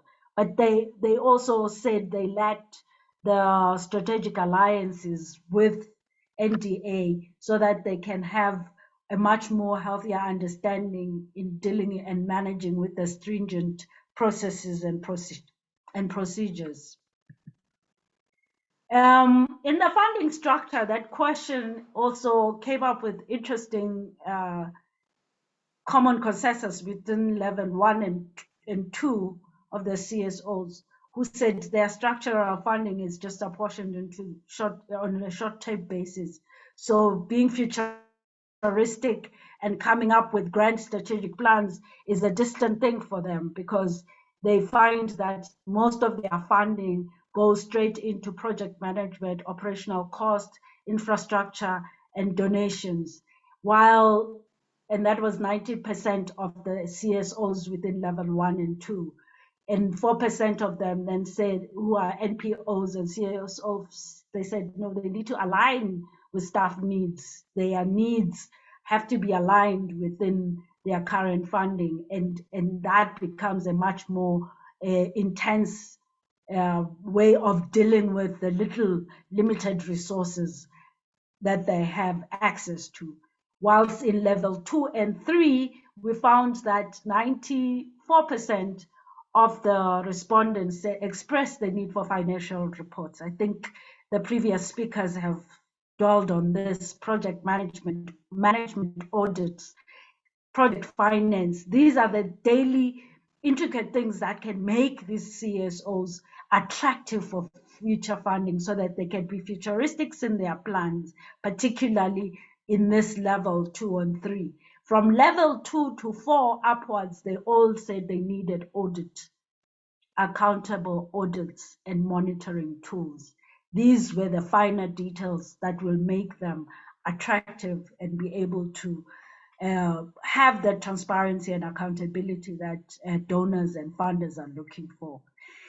And in aligning the accountability of funding mechanisms and structures, that question came with level 4 saying they have the capacity to coordinate and lobby, while level 1 and 2 need to develop project management units so that they can have that capacity to develop that capacity to be more futuristic. To add to this, they said in level 2, 84% of the respondents proposed monitoring and evaluation as part of for their project deliverables. 60% of them also wished for strengthening their project management financial audit. I think those are the issues that really were coming out as being, we would wish to do better, but we need to have an in-house clean that makes us look transparent so that we can have we can have reliable systems to present to our future our future funders. And when we looked at their current tools and systems to strengthen fairness, justice, and transparency, 80% also believed in level 3, they believed that this is the way to go, to have proper accounting and audit. And 17% of that group, level 3 and 4, actually recommended the introduction of community action training programs.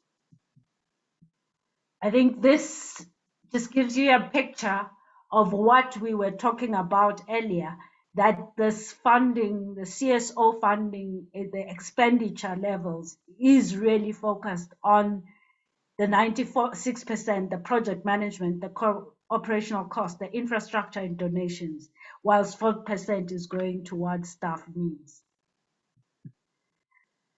In relation to the difficulties in current funding and other information, 86% of the respondents were shared of the view that accessibility in terms of long-term engagement and trust with local donor for level 4 was quite accessible for them. They shared the view that they are able to engage long-term partnerships and trust with their partners, both local and foreign donors. While 2% in level 1 and 2 said there existed some serious challenges in trust in terms of income generation model through trust. This is where trust for them, where they were generating some funds for their existing. This is a big component of their fund generation model. And 98% were predominantly in early childhood education sector are facing challenges, and therefore they are operating from homes. They have limited access to funding that can enable them to be in that same category as level 4. Well, on accessing funding information, level 1 and 2, 18% were said, NDA, can they please regulate, monitor, and evaluate the sector in terms of accessing information for funding? 4% said they have the capacity. They need capacity building from NBA for fund distribution, fund financial accounting, and transparency. So this is an area that is very lacking. How do they access funds? And they were calling on to the NDA to say, as much as we would like you to regulate, but can you also provide capacity so that we can have access to funding information? And then in the same category of level 1 and 2, 90% of respondents said, yes, they do use the media and it's effective. And therefore they are asking for the establishment of a multimedia sector where they can be able to access funding information for them at all levels of the CSO. There was a question where we were evaluating the transparent and accountable mechanism and funders' effective ways of allocating funds. Level 3 and 4 CSOs recommended that the current mechanism needs upgrading. And they also indicated that there's a need of a dashboard information for transparency in selection of funders and the education process, while focusing on really purposeful and systematic funding. This CSO's role in sustainability and functioning of their operations. This one, 60% of all respondents said this category needs training. They need training on making sure that the sustainability and functionality of their CSOs operations. This was 66%, and I think that speaks volumes. And they also need capacity on income generation activities. That was 27%. And 7% argued for the case of community partnership. We also had a question on determining if CSO's internal structures and processes can ensure donor funding is managed transparently. 57% of the respondents motivated for an internal commission and committees to strengthen the strategic sustainability. That was in level 4. 41% of the respondents of all levels across the CSOs motivated for strengthening internal structures and processes for proper financial controls, accounting systems, and of course, the most important, financial management audits. And when you're looking at this diagram now, you're able to see that we are dealing with that 66% requesting for institute training, 27 income generation, and community participation. In determining if CSO adequate skills and capacity, reliability to predict reliability, transparency, and vitality, CSOs level 4 adequate skills, as we've previously presented, I think they fit the framework of the NDA, that they are in that category of having that adequate skills. In level 3, 89% of the respondents were inferred that they were highly skilled, while 11 said they needed internal project control mechanism assistance. Level 1 and 2 indicated inadequate skills. I think this is, it also goes in accordance to the framework that these are the under-resourced and under-skilled areas of civil society. I think the picture here tells a story 1,000 words, because you can see where level 4 is, you can see where level 3 is in terms of skills capacity. And we obviously can see that there is such a skills gap within the civil society, which is very lopsided towards level 4 and 3 being the highly skilled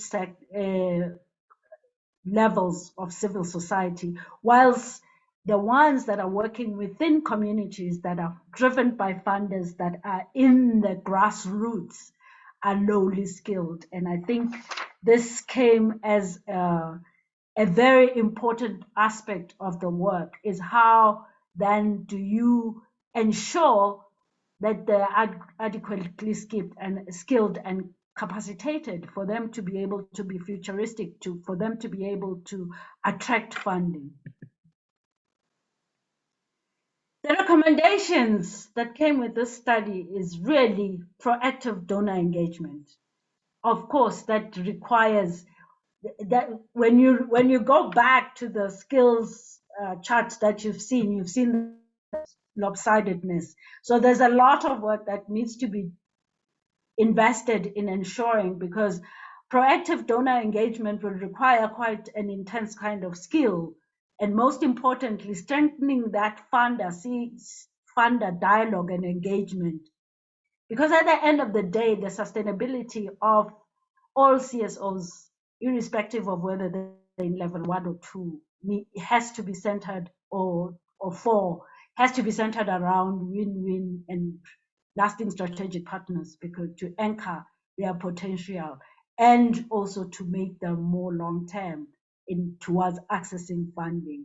And we also recommended, the second recommendation is to have that platform of engagement with corporate partnership, because the literature review really clearly showed that the trailblazing that's within corporate social investment is indicating that corporate partnership is an important aspect towards the sustainability of the CSO sector in South Africa. And they are advancing their cause, but there has to be a platform and a meeting of the minds and a synchronicity in the times of what the CSO sector needs as the people who are also on the ground, particularly with regards to those glaring skills imbalances within the CSOs, as capacity building courses were advocated for. And in doing so, this would generally add value into CSO strategic vision and objectives. The third was the CSO, the NDA, fostering strategic partnership with the corporate social investment sector. As emphasis goes back to what we found in the literature review, CSI sector is trailblazing, and there has to be a meeting of the minds and a strategic alliance and partnership between the National Development Agency and this sector that is already trailblazing, not only in literature, but also in the footprint. The extent to which they are visible in provinces has to be taken into consideration. And most importantly, because we are looking at funding CSOs, their dollar or their rand footprint is also something that must be taken seriously. And therefore, having a strengthened relationship, a strategic alliance between the two powerful institutions, the NDA with its conduit mandate and the CSI sector that's trailblazing, it would really strengthen all characteristics, all better positioning to leverage and also support the struggling level 1 and level 2 CSOs that could benefit from both local and foreign funding as part of the processes of developing the model. The fourth recommendation was also boosting the advocacy level, fostering expertise, particularly for the low CSOs. I think I have expressed this concern. It was a glaring concern that the low levels, level 1, 2, and some in 3, needs that expertise of advocacy so that they can consult and advocate for their locally and in regional platforms, because to ensure that these uncapacitated CBOs, community-based organizations and nonprofit organizations, are not excluded out of the game, because they have a role to play. They are in the community. They are experiencing, for them, it's a lived experience, seeing the poverty alleviation that the NDA is trying to strategically get to, and therefore strengthening their capacity would add value for everybody. And also there has to be further research taken on rural and disadvantaged areas in South Africa.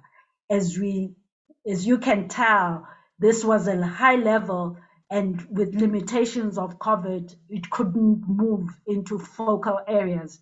But we are saying further research in rural and disadvantaged to understand, because to fully ascertain what are level 1 and 2 CSOs experiencing in the funding chain model, because this is where everybody wishes to go, so that they can fully understand what it takes, what they need to have a sustainable base for funding.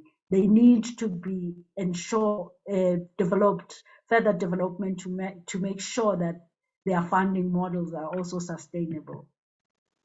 The sixth recommendation, it comes to the proposed funding models, which were based on the literature review, and it was also based on international experience. And I'd like to share with you at this point that the global models we looked at were the European context. There was a study done in Ukraine based on Hungary, Croatia, Germany, and United Kingdom, and the Czech Republic. It kind of gave us a flair of how within the European context, how are they dealing with the funding of the CSOs. And we also looked at the UK context specifically as a highly evolved and developed sector. And they've even named it that sector within their development agenda, which came up with some interesting and innovative ways, which, by the way, I was so happy to see that the corporate social investment are using some of these models for funding CSOs, the social enterprise, social innovation, collaboration, community engagement. These were the things when we looked at the UK model, including the European context. Those are the buzzwords we were picking up, and we were at that time trying to contextualize how do we make them real for the South African context. And we also looked at the Canadian context of as part of the international experience, because they have the financially viable CSOs. They have been which have been leading in service delivery. And they had the charity model, the welfare state model, and the citizenship model. And we were trying to see, okay, these are very interesting concepts, but we have to make them real, and they must bring that African context so that it can resonate with the CSOs in South Africa. We also looked at the BRICS nations, as South Africa is part of the BRICS nations.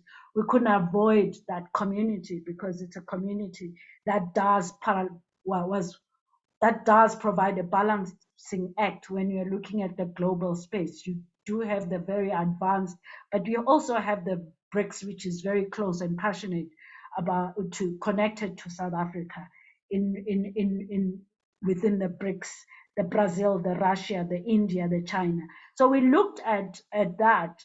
But at the end of the day, we had to come back and say, yes, we have to find a strategic approach towards funding and fundraising.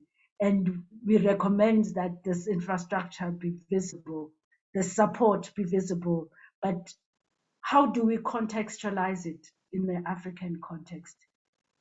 Because this is what we really want, is that there must be proper assessment of needs, there must be identification of training, but how do we contextualize it so that it's real? So we went into the spirit of Ubuntu mode to develop this Ubuntu model that we used. And in this presentation, we have the zebra. We thought symbolism is very important. This is the top of the range. And what animal would represent that in the context of South Africa? Yes, we are not suggesting, we are not that at the lion and the leopard stage. So we chose the zebra.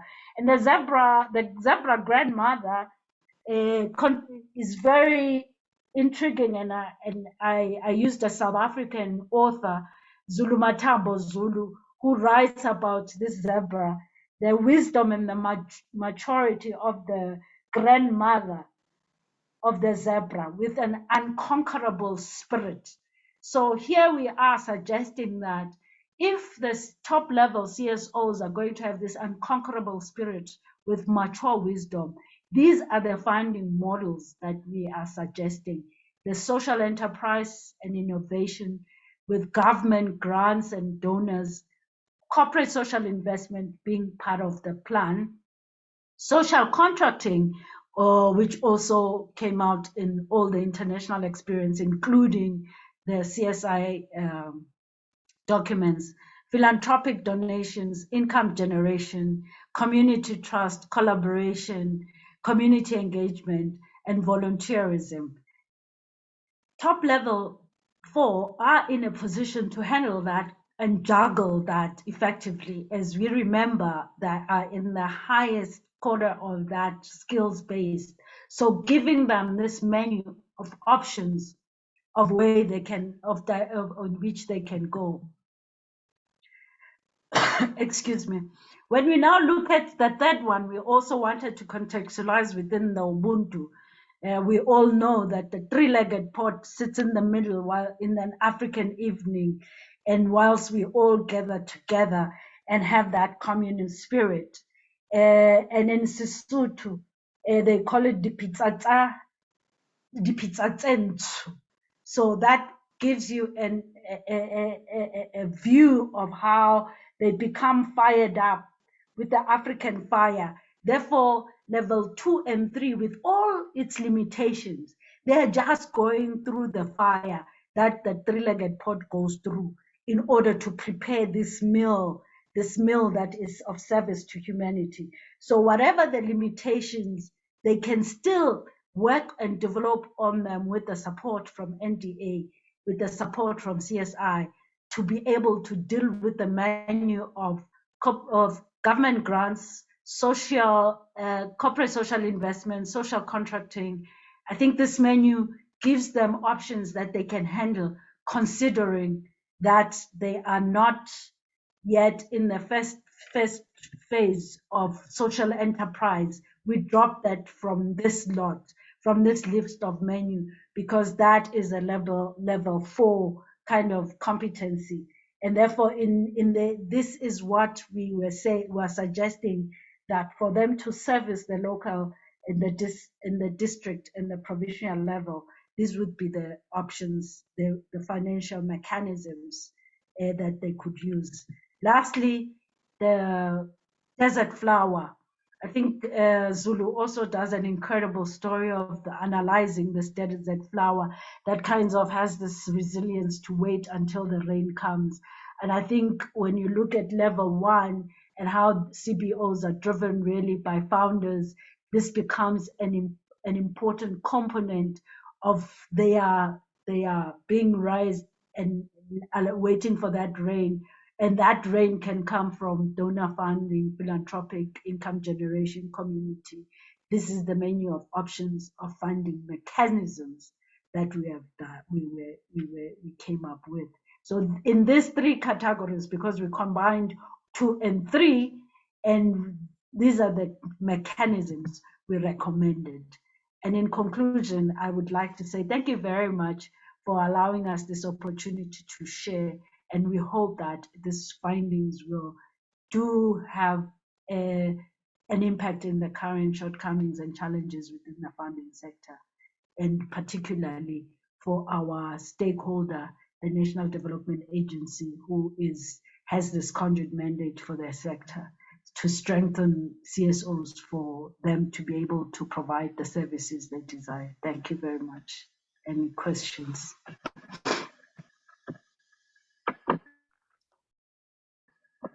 Right. Joy, thank you. I actually enjoyed the ride.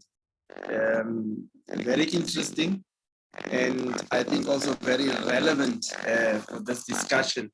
What is key, and as we were talking about it being lopsided, I think those are the things that I wanted to check with you, which we'll take into the Q&A session.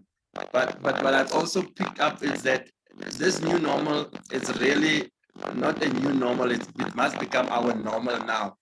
And I want to refer specifically in terms of how you get information, which is research information, and how we can get people to be actively involved, irrespective of where they are. And we know that there are issues of access in some of the areas. And I like how you closed it down by saying there needs to be further research, especially into the rural areas, in terms of what is there and what is possible. I think for me, it's the issue around making the CSO attractive to funding.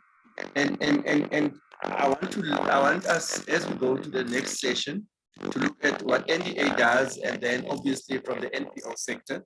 And what we will then see is the overarching, the interrelationship in terms of all the presentations that we have received up until now. I know there was, I know there was a book sometime which was a directory of all funding, which provided the criteria and the timelines. And I'm not sure who is now running that directory, because I think those are some of the key issues and things that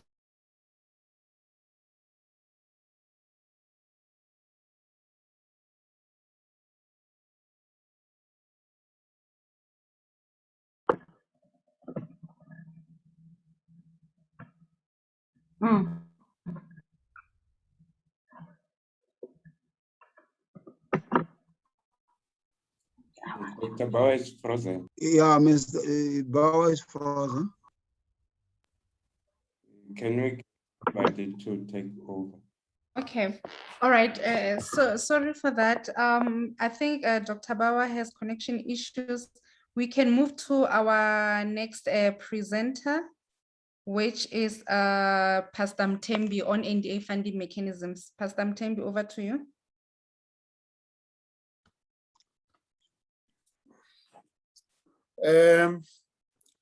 Good morning, colleagues.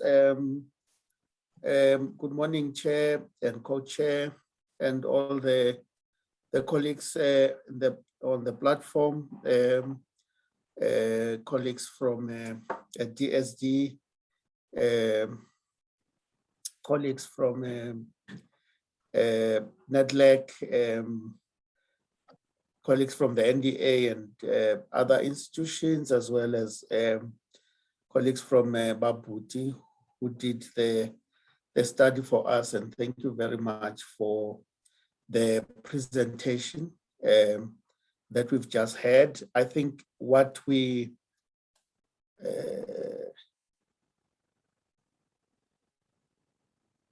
okay, what do?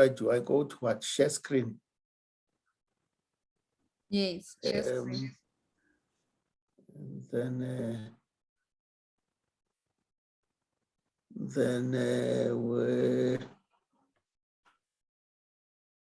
Okay. Can I help you from my side? Yeah, no, help me. Yeah, help me with that presentation. I'm just going to run through, colleagues, the NDA's funding mechanisms, just to show you what our funding approaches and focus. I think we will also, yeah, thank you very much. Maybe you can, yeah, thank you very much. By way of introduction, the NDA, of course, is a Schedule 3A public entity which reports to Parliament through the Minister of Social Development. We're created through an Act of Parliament, and we are responsible for contributing towards poverty eradication by granting funds to civil society organizations for the purposes of implementing projects, and programs that are aimed at meeting needs of poor communities. And we also strengthen institutional capacity of these institutions that provide services to communities so that they can provide quality services, as it were. And the third one, we also act as a conduit for funding, for grant funding to CSOs. These grants coming from government, from foreign donors, and from also corporate donors as well. And as the country is also developing philanthropists to also be getting those donors from them as well. I think the main one for this purpose of today is that, of course, we're expected to act as a key conduit of funding, as I've indicated.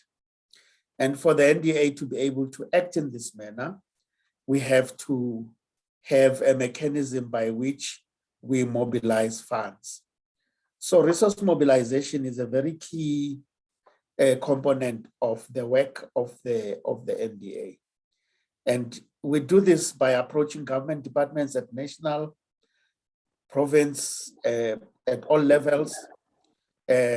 We partner with departments that have a role in poverty eradication, and also we support to project manage some of the programs that they may have. One of the examples which may not be a very, at the face of it, it might look like we are working with individuals, is the partnership that we have with the UIF, through which we are assisting about 2,000 young people through the UIF funding, to assist them to create new ventures that will ensure that they are able to sustain themselves. And these are ordinarily young people who may have lost their jobs and are beneficiaries of the UIF. So we are assisting them to create employment, to create opportunities for themselves. So that's one of the ways in which we partner or project manage resources on behalf of government. That's an example. The delivery model of the NDA is that we exist at national, at provincial, and at district level. Of course, national provides the strategy, provides governance, provides research, knowledge management, and M&E. For example, this program of this research that we are doing with Babuti would be one key function of the national level of the NDA. And then in provinces, that's where they define what types of programs that we need to implement in accordance with the NDA strategy and the APP. That's where we manage and coordinate relationships with all stakeholders in the province. That's where we provide technical specialist support to the work that is happening in the districts. And then at district level, that's where the tire hits the tire hits the tire, as it were. That's where we engage with communities, we profile them.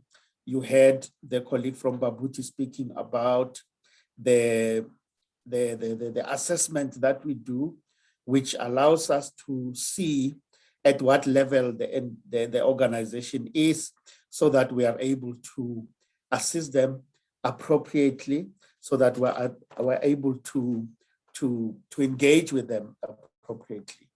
The next slide, we have a model in terms of how we work. I know that when you hear NDA, a lot of people thinking, how do I apply? Who do I send the application, the proposal to? How long does it take for the NDA to respond to my proposal, and so on? But as the NDA, we are what we want to call ourselves a developmental grant-making organization. So grant-making is but a tool that we use for development. It is not the main thing that we do. It is one of the things that we do. And this model that is on the screen, colleagues, is a model of how we work as the NDA. The base there, where we mobilize organizations, CSO mobilization, where we then conduct two things. We do an assessment, and then we consult and conduct dialogues at community level with formations of civil society, people who are coming together to say, how can we tackle the challenges that we have in our own communities?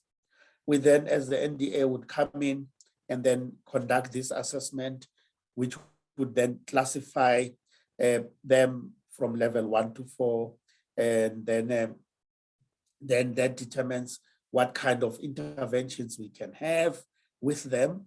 And the pillars of the interventions are 4 pillars. The first one is where we may assist those formations to formalize themselves, where we assist them to form themselves, to register themselves.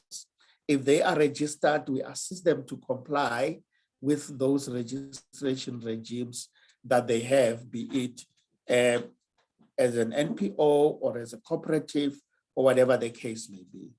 The second pillar is capacity building, through which we do direct training, we do mentoring, we do incubation, and provide support to civil society organizations. The third pillar is CSO grant funding and resource mobilization. For grant funding, we have instances where we do provide our grants directly to CSOs, and the most part is where we seek to mobilize resources, which resources are then transferred to CSOs, either in this instance where we mobilize. It could be that even those funds don't even hit our bank account, but we assist to mobilize funds on behalf of CSOs from other role players, from other stakeholders. And then we also fund, of course, we have our own grant funding. I'll explain this in the next slide or so. Then the fourth pillar is where we do linkages and for sustainability, where we could check what is it that you would want to do. Are we able to assist you, or could we refer you to others? For example, you are a group of young people who have a business and you are struggling with a business plan. We might refer you to a CEDA, we might refer you to an NYDA, we might refer you to other donors that exist out there. And Tate Chifuta spoke about the plethora of opportunities for grant funding that exist in communities. And he noted that one of the weaknesses is the fact that we are not communicating, or people are not aware of those. So we, as part of our development model as the NDA, we are very big on linkages, on linking civil society organizations to other sustainability opportunities. Here is our approach to grant funding. Of course, I can't overemphasize the fact that through the Act, we are engendered to provide grants as a conduit for government, for donors, and so on. And secondly, we also grant funding from our own allocation from National Treasury, which is very minimal. And I think rightly, the sector has expectations from the NDA in terms of grant funding. And it's the correct expectation that the sector has. However, the NDA finds itself in a situation where from our own allocation, we do not have all the funds that we would like to have. For example, from this financial year for grant funding, we have an amount of about 21 million, which includes other processes. But for direct grant funding, it could be 15 million or so for the whole country. So we've got to see how we can make this little amount that we have for direct grant funding to work for us. Because I think the funding model for the NDA by the founding fathers, if I may put it that way, was not that the NDA should be funding from their own grants, from their own grant allocation from Treasury, but was that the NDA should be able to leverage this conduit. And I think we are beginning to make strides in that. For example, through the Department of Social Development, we were able to manage or to manage the grant funding on the victim empowerment program funded through CARA, which was typically what the NDA should be doing. So all the others, what we're working on currently is to ensure that from all the other departments who have funding for poverty eradication, they are challenged to use the NDA as a conduit for those funds. And having said that, colleagues, ladies and gentlemen, the NDA grant funding approach to CSOs is aimed at developing the organizations to ensure that they have capacities to deliver their services, they are able to attract more funding based on their performance record. So the funding that we give to organizations could also be viewed as seed funding, because we as the NDA have a high risk appetite than your normal funder, because of our understanding of the different levels that were explained by colleague from Babuti.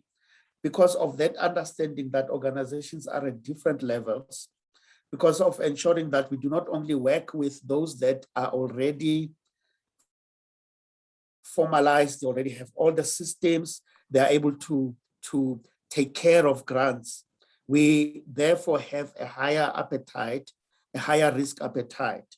And therefore, we assist organizations to enable them to attract more funding, to attract more support from other actors, because our approach is very much linked as well to this capacity building.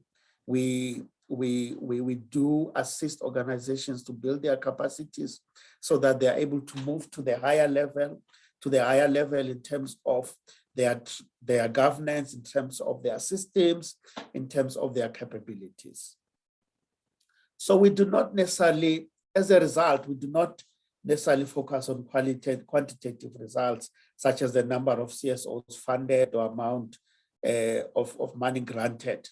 But we will focus on measuring developmental change that is brought about by the funding that we are providing to the CSOs. Moving on, colleagues, ladies and gentlemen, to the method of grant making. We have two pillars of grant making. The first one is the request for proposal, which is, of course, a competitive grant funding approach that targets well-established CSOs in organized communities. CSOs submit proposals based on preset criteria and processes, and we use this approach mainly for third-party funding. You remember I made an example of the VEP support, Victim Empowerment Program support that we're doing through CARA. For that one, we used the RFP to solicit the proposals. Even in that instance, we agreed with the DSD that we would have a mentorship program, which would ensure that not only what is called loosely blue chip organizations benefit from such funding, but those organizations that are not at the level where they've got all systems and so on in place, we are putting them through a mentorship program that will at the same time ensure that they can be able to be organizations that are able to attract funding from others. So we use the request for proposals for third-party funding. The second one is what we call program formulation, whereby as the NDA, we engage less organized communities in a social facilitation process with a view of creating structures that will ultimately be the mechanism for implementation of projects. And in many instances, we have been criticized as the NDA for creating projects. And that criticism is not something that really bothers us, because yes, we have made a decision that we will assist organizations. We will assist organizations at grassroots in rural areas that are not at a level where they are ready to be funded, to be created to form their own projects so that they're able to attract more funding.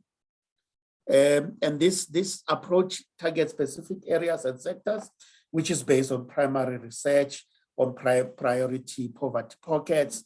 And in this instance, we would work with what we call provincial development plans or even IDPs in local municipalities to determine where the needs are in those different municipalities that we work with. And this process is, of course, driven by NDA staff in provinces based on the assessment of the institutional capacity and competencies of the CSOs in those localities. And of course, as a result of this program formulation, our development practitioners assume an active role in the conceptualization and planning of projects. So, this approach is used mainly for CSOs funded through our own resources. Remember the 15 million grant funding that I spoke about.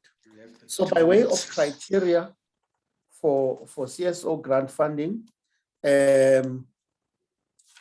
for a program to be considered, can I have the next slide, Dr.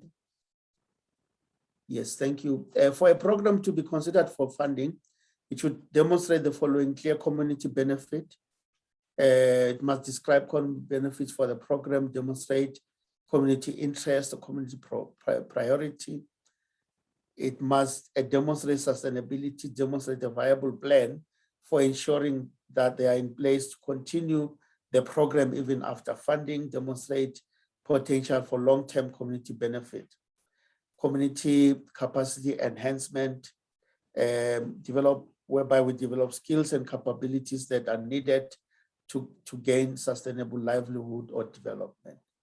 All NDA funding, including those from third-party funds, has to develop to demonstrate development outcomes that would be achieved by the organization and community from the funding that is allocated. And of course, eligibility would be not-for-profit organizations, such as NPOs that are registered with the Department of Social Development, Section 21 registration under South African Companies Act, non-profit trusts, and also cooperatives and so on. Can I have the next two slides? The next slide. Yeah, this one I've spoken to. The next one. The next one, thank you. These are sort of, can I have the previous one? Yes. These are sort of the funding pillars. The beneficiaries of our funds is poorest of the poor and civil society organizations. Our approach is an integrated development approach to participatory methods.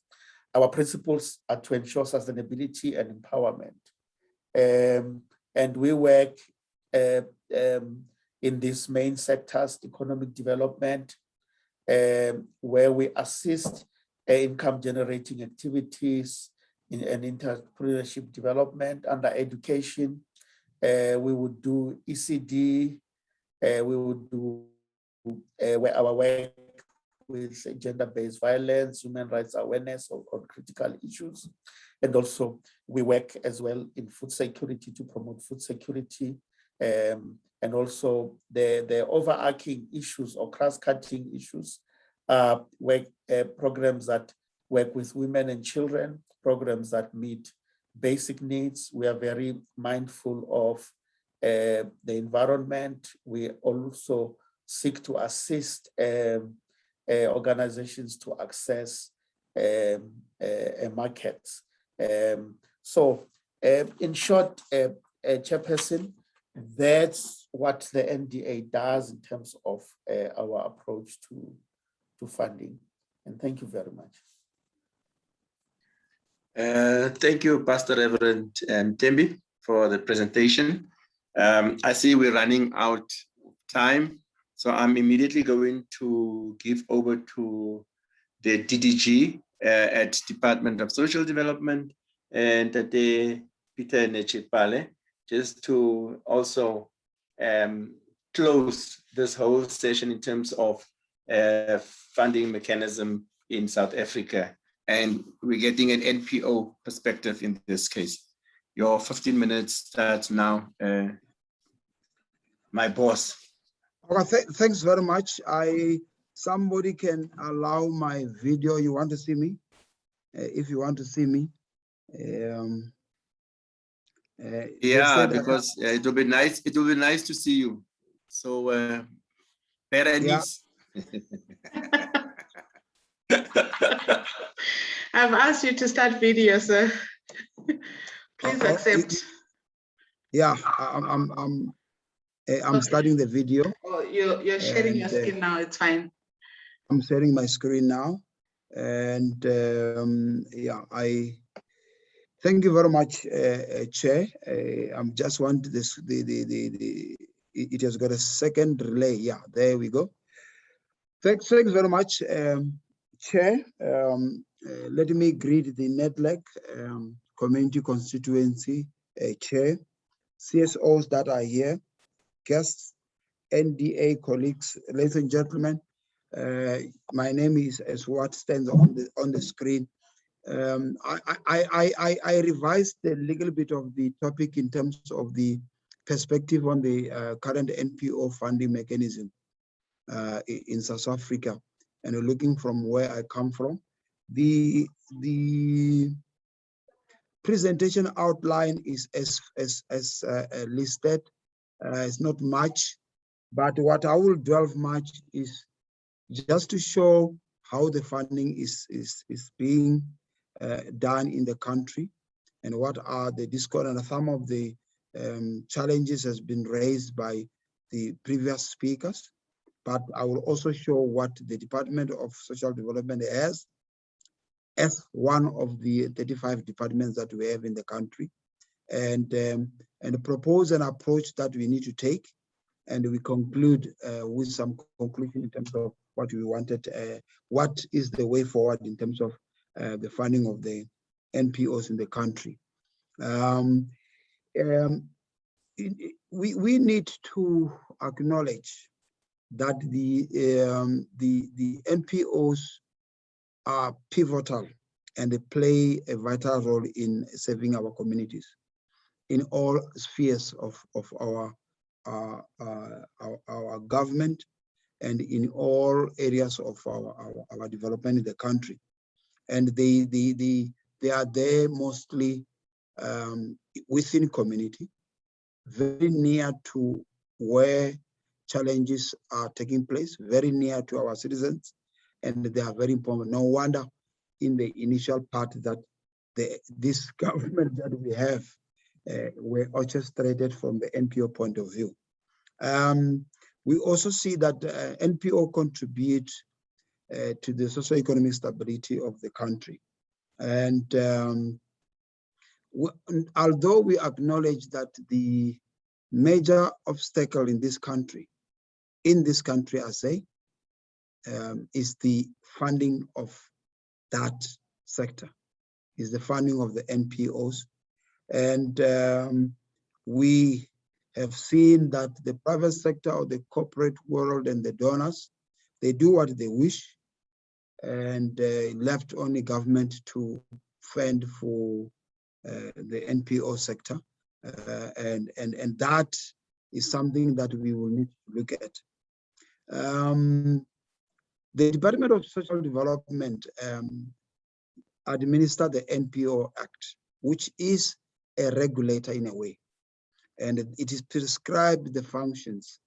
It has got nothing to do with the funding, but it ensures that the NPO sector need to be ready.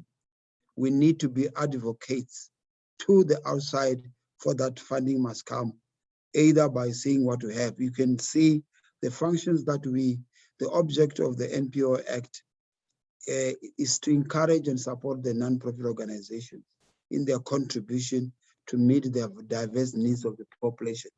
And also the Act has got those 5 to 6 objectives that are there. There's nothing there about funding there, but creating an environment wherein anybody who wants to come in, we can say, yes, X is registered in good terms, is compliant, and meet the requirements that is stipulated in the act, in the act, to be a non-profit organization as opposed to a business and others.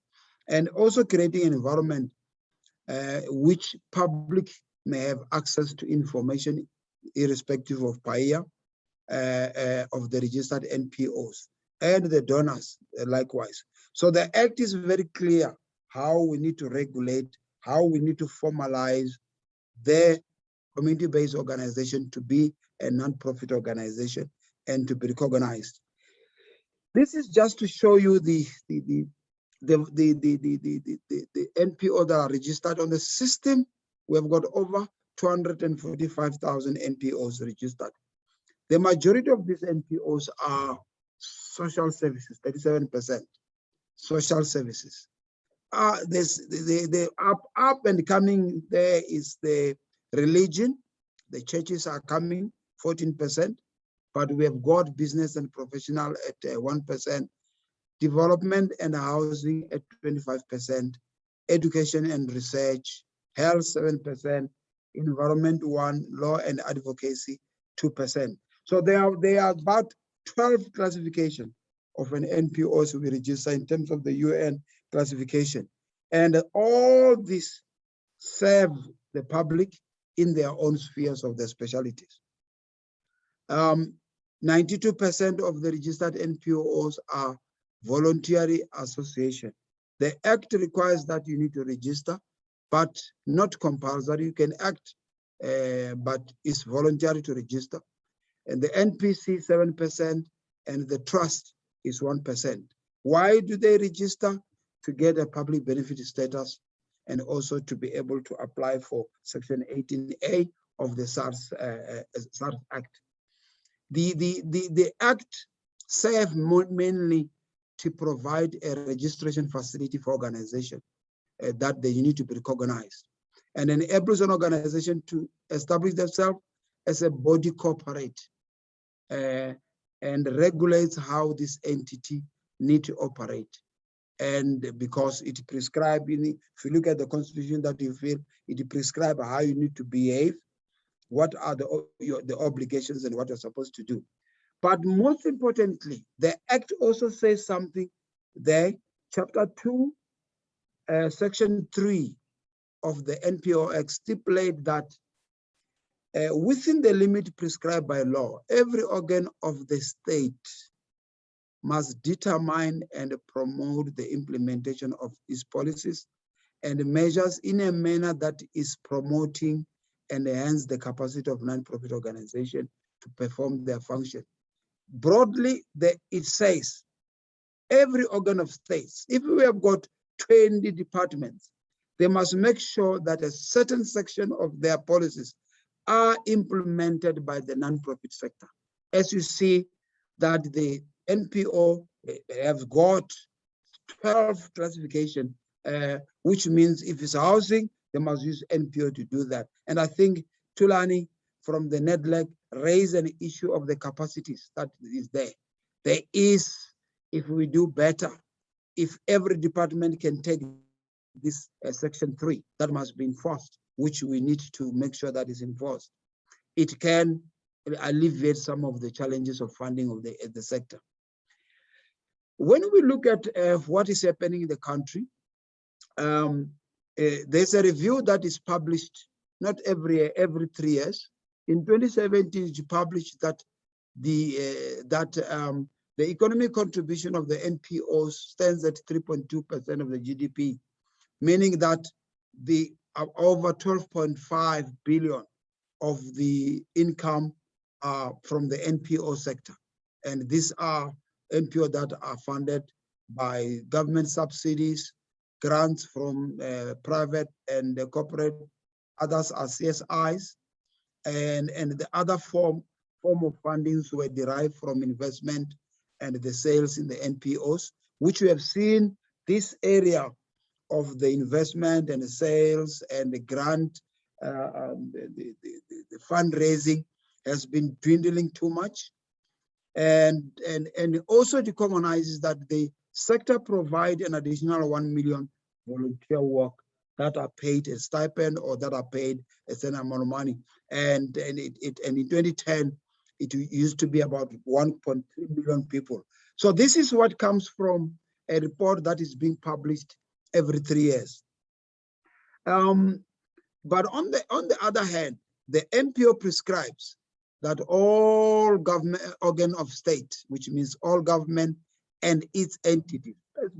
If you look at all entities of government and the government department, we are talking about close to 50 institutions that must ensure that the non-profit sector is funded.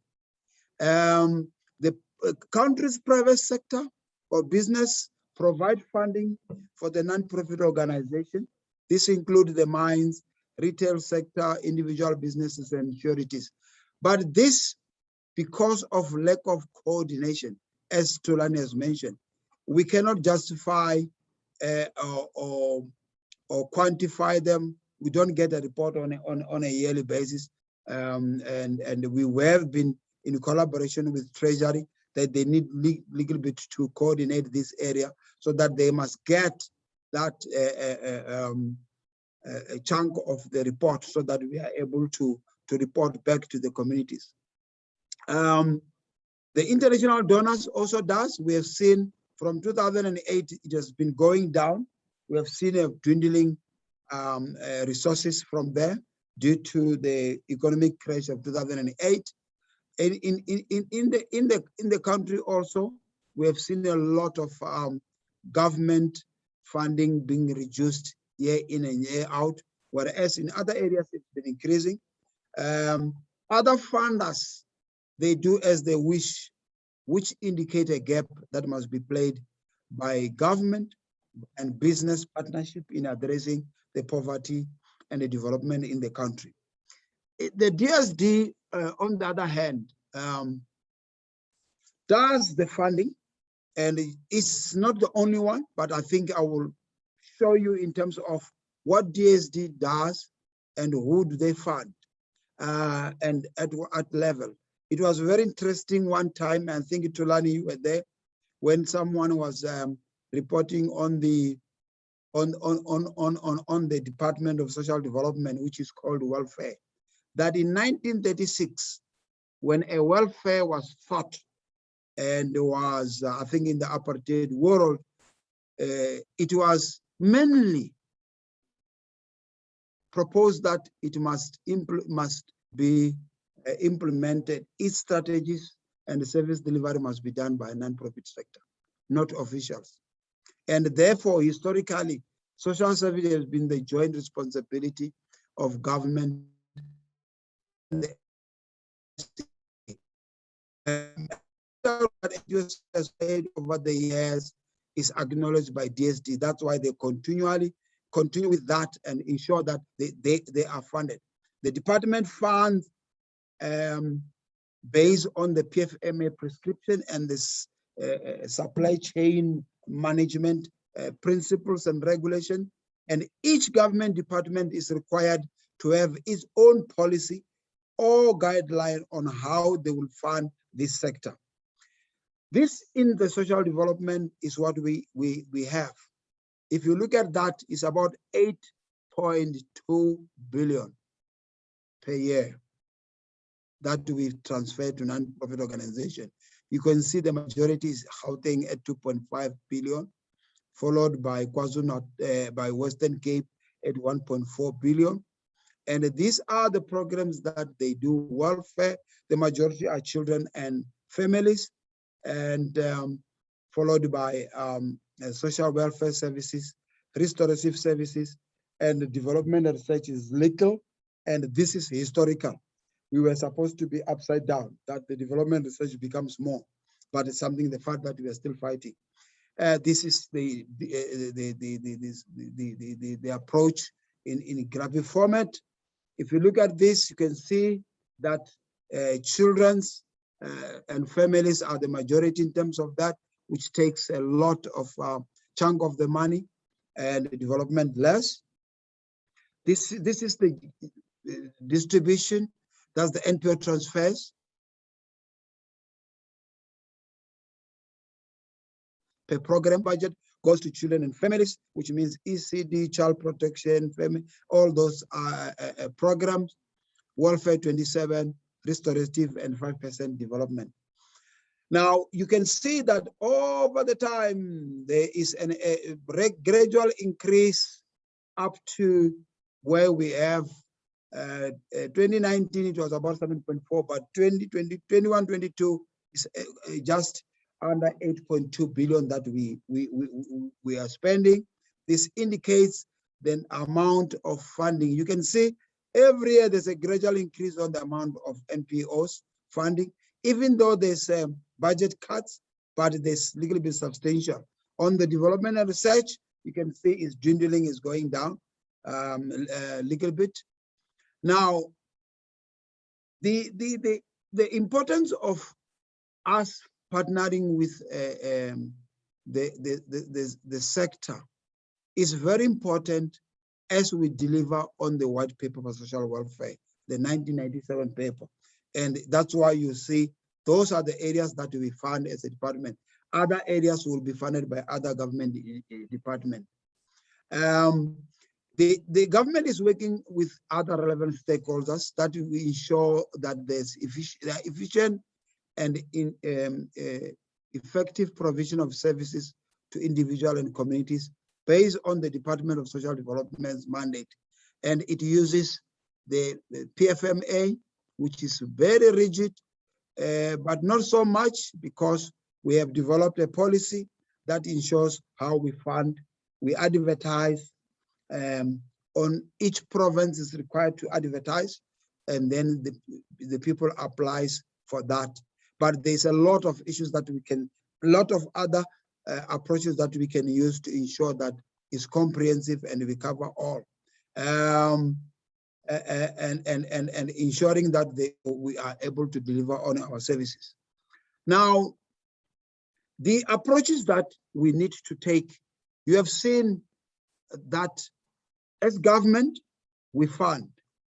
The NPO Act provides that once you have got a regulator, which is NPOs, NPO Act administration, it means that both these two parties need to take the responsibility and ensure that the funding flow from wherever up to the non-profit sector. But each of that has got a role to play. And I'm suggesting that from the NPO organization themselves, the two has got a responsibility. NPOs need to maintain public trust so that people need to acknowledge them. They must be transparent, they must be responsible, they must be accountable to the public eye. They must ensure that once they are funded, they account on the funding that are given. They don't start fighting when the fund comes in. We have got more than 57 cases of NPOs that people are killing each other because they get the funding and they start fighting.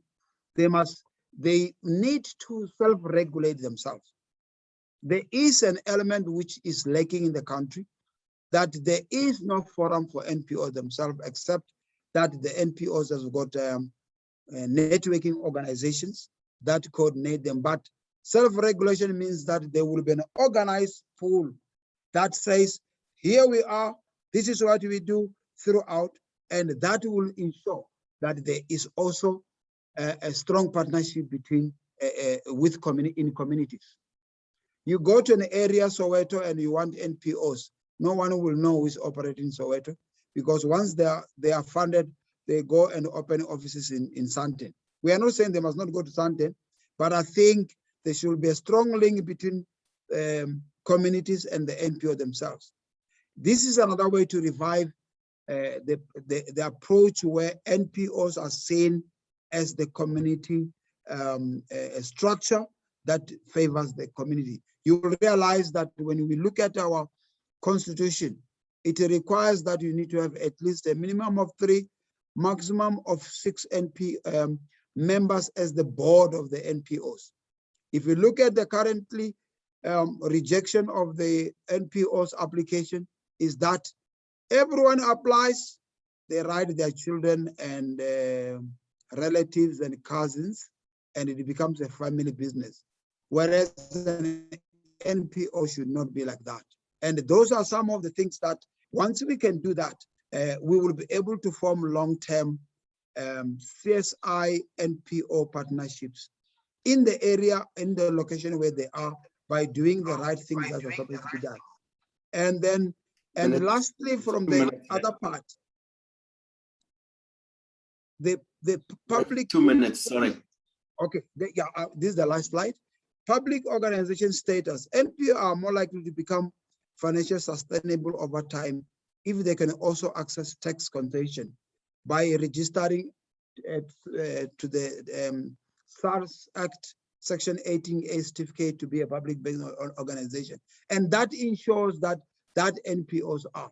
From the government side, we need to establish, to ensure that all NPOs are compliant. But they should be, we must develop a better coordination of government. There's a need for a dedicated certain organ of state that must make sure, and I think we were talking about National Treasury, that they must begin to look at development of a policy, NPO funding policy general for government, and prescribe what needs to be done for government, but also to coordinate the private sector and SARS to say, if you are this, you are a business, whatever you give to the NPOs, you will be given back as taxes. And I think those are something that the department and the government must deal with. In conclusion, ladies and gentlemen, is that the current situation is in the country, as articulated in the white paper review, is that in the DSD alone, we are underfunded by 9.2 billion. And each year, the resources are dwindling. So we need to make sure that we fight for the non-profit sector by requesting more funds. And we need also to establish partnership between government and NPO, or between business and the NPO sector. That needs to be facilitated. And I think what we can do more is that the current partnership that we have currently is not working. We NPOs are on their side on themselves. We are this side backing, looking at other things. And we have got a lot of resources, even in government, that can be reorganized, remodeled, and be appropriated accordingly. The private sector and donors, they need to come on board and fund NPO. There's so much, they made a lot of billions. If you look at, for example, a retail sector like Checkers, ShopRite Checkers, they made a lot of billions. Just 2%, it can go a long way. And this is the responsibility of government that we need to begin. We thought when we have the summit, which we wanted to have with the president, we will propose establishment of a sector as stipulated in the NPO Act, that Treasury and others come up with a policy or with a guideline which direct government and ensure that the private sector does the same. Thank you, ladies and gentlemen.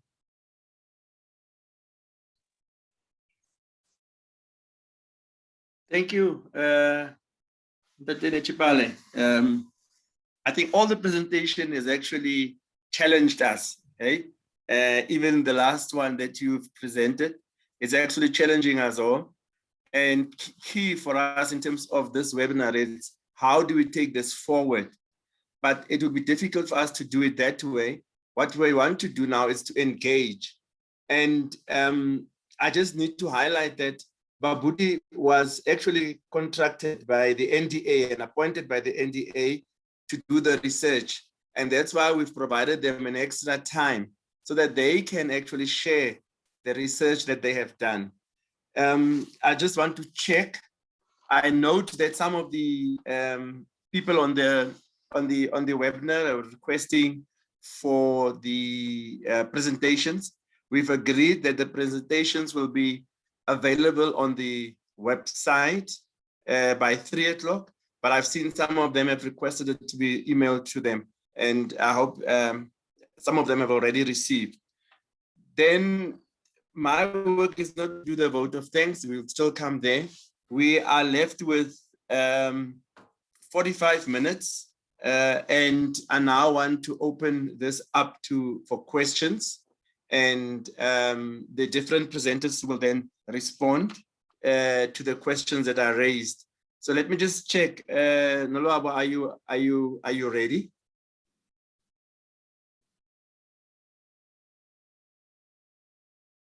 Yes, Dr. Power, I'm ready. I'm giving over to you. I'm sure you've picked up some of the questions, and let's then direct them to the relevant presenter. Over to you, young blood. Thank you very much, Dr. Power. I am reading from our Q&A section. We only have one question which has been posted this side. Tabiseng seems to have a bit more on the chat box. This is from Maureen. Maureen says, poor flat dwellers moved, if funded, will have the legal capacity to serve and protect evictions, wrongful and unlawful applications brought by scrupulous law firms against the poorest of the poor. All small businesses and marginalized homeowners, especially those with low-cost housing ownership in terms of the Sectional Titles Act of 1986, Graham Pendock UCT. This act does not speak to the Constitution and results in lengthy, unaffordable litigation for the poorest people and small business. Gross human rights violation, removing the real rights to housing and loss of business. We are in urgent need of funding, and any help in this direction for social justice and economic support will be appreciated. That's from Maureen, who has just posted that on our Q&A section, Doc. All right. Do we have anyone who wants to take this one on in terms of responding? It sounds to me as a contribution to the discussion, but anybody who would want to respond from the presenters, just indicate. I think Dr. Bauer, maybe just to summarize the question, they need urgent assistance for funding for social justice and economic support. Maybe just Thank you. To guide the response. Yeah. I note Tate Magongo, please.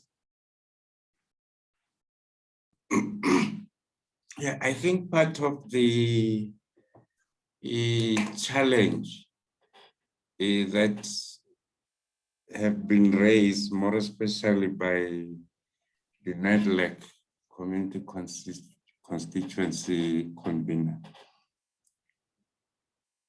it explains these kind of problems from different sectors, because then we do not have this structure that has got a total overlay of the sector in terms of dealing with these kinds of very specific problems that organizations can address to.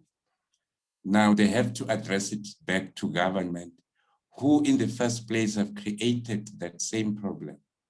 So you, at this point, I think if we look at quick solutions, it will be extremely narrow and very difficult to get the result in the shortest time. But I would assume the NEDLAC community constituency will be the right platform to approach with such questions, because they represent the communities where these challenges occurs, and they should have a mechanism to address a different sector, a specific sector, on what is being raised. And it is part of social justice, by the way. And you can't then not have a structure within which communities can go through and get responses. But for me currently, as we stand, short term is approaching the community constituency to deal with the issues of social justice by communities in relation to housing. But long term, we need to have an overlay structure, not government, within the sector that deals with a mirage of areas, because they're broad sector, and they're able to process these kinds of needs within that overlay structure that would have had the capacity and the legal instruments to engage with the state as a whole and address those kinds of, I think this is where we want to go. I'm not looking at just specific problems, because we'll end up with a mirage of problems and none of them get addressed. The problem is we got the sector to come together, create that overlay structure, give it the ability to engage with government and private sector, same table, and define how the sector should operate and how the state should fund it, as they're funding government departments, as they're supporting business. They can't go and beg. I think that's how I would put it. Okay, thanks, Magongo. I also, just perhaps to check with Ndate Nechipale, ne? I saw the pie that indicated percentages, and for legal services, in terms of NPOs that are registered, it's very, very low. And would that not also create an opportunity? And how would you do to provide that support? I just want to link it to that presentation, and then if there's anybody else to come in, and that day, Sefuta, if you want to come in, perhaps also. But over to you, that day, Nechipale. No, Chairperson, thanks very much for the opportunity. The challenges that we have in the country, and we have raised it several times, that the NPO Act creation of that, remember it came from the old Fundraising Act that requires that when every community structure want to be recognized, they were supposed to be inspected. If you were blacks, you were a black person, you could not be registered in that act. Then just after 94, then the NPO Act was promulgated to offer an opportunity for recognition and to license the association of community members that wants to be recognized as a non-profit sector. So the Act does not deal with issues of funding per se. That's why it has got only that one section that prescribes that every organ of state must make sure that they look after. So if you look at the questions that they have there as a challenge, then it means that the Department of Housing and others are the ones that must look at that. But the question is, who do they report to? I think the community constituency could be the ones that they could coordinate those. There are so many challenges outside there. There is a serious gap in the country in terms of when you are within communities, what has been created as the fundamental structures that are good is political. They left the others. The political you have, you can go to the councillors, you can go to a representative, and you can go to a political party. But on the side of service delivery, on the community individualism is there's a serious gap that we need to look at. Not necessary funding.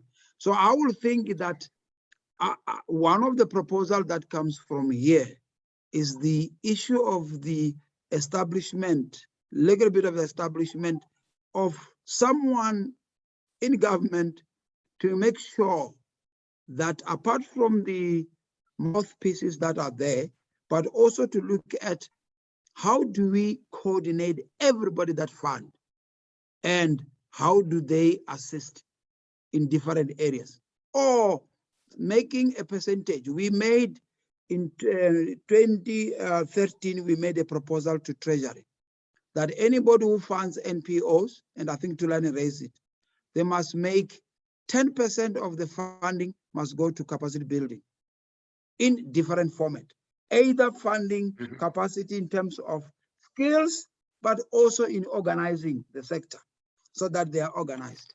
Some of the things, yeah. So we don't have powers from the regulator point of view to deal with that as such. But I will think FUTA will take it up, and that can be resolved in a way or another. All right, thanks. I think what's important is just how we pick these things up. Can I quickly go to Dr. Cry? I see there are extra questions in your area for the Q&A, and I'm wondering whether we should first do the questions and then go to the chat box, because I'm not sure whether there's a difference in terms of what's in the chat box and in the Q&A. Cry, you might assist us, Dr. Cry? Okay. I think the questions on the chat box and on the Q&A, I'll take the ones that are addressed to DSD. So the first one is just a comment that the process of the DSD registration is too lengthy and they find it to be a problem. The other one, DSD compliance takes forever to update, and it gives us a challenge when applying that you do not comply. Please, can that be looked into? Okay. And then from the Q&A, what is the status of the sector funding policy of DSD in provinces currently? Some provinces say they're implementing it. However, others say they are not. Consultations and trainings are supposed to take place, but there's no communication from DSD. I think we can, okay, let me just take everything because let me take the last one because I see the research related one, joint one base responding to it regarding the selection of the organizations that participated in this research. There was a question from eColor Trust asking how were the CSOs selected for this study because they were not aware of it. So I see Joy is typing, is responding to that. However, going back to the DSD again, can you please create an emergency relief fund for crisis situations like the recent unrest? NGOs are expected to respond under those circumstances and we are grossly underfunded. Okay. That's all for now, Dr. All right. Thank you, Dr. Cry. And Tete Nechipale? No, thanks very much. You got the gist of the questions, so yeah. Yeah, I've got all 4 questions, yes. Yeah, let me start with the funding policy. Remember we had a policy on financial award and we then developed another one. It has challenges, then we developed the last one. The last one, what was developed, it was approved. It is being implemented in all 9 provinces. And all the provinces are supposed to, the policy says very simple things, straightforward. It says that when you want to fund a non-profit organization, the province must advertise and must provide that in the media to ensure that it is objective. 2 is that funding must not be for 1 year, but it must be for more than the 3 years and above.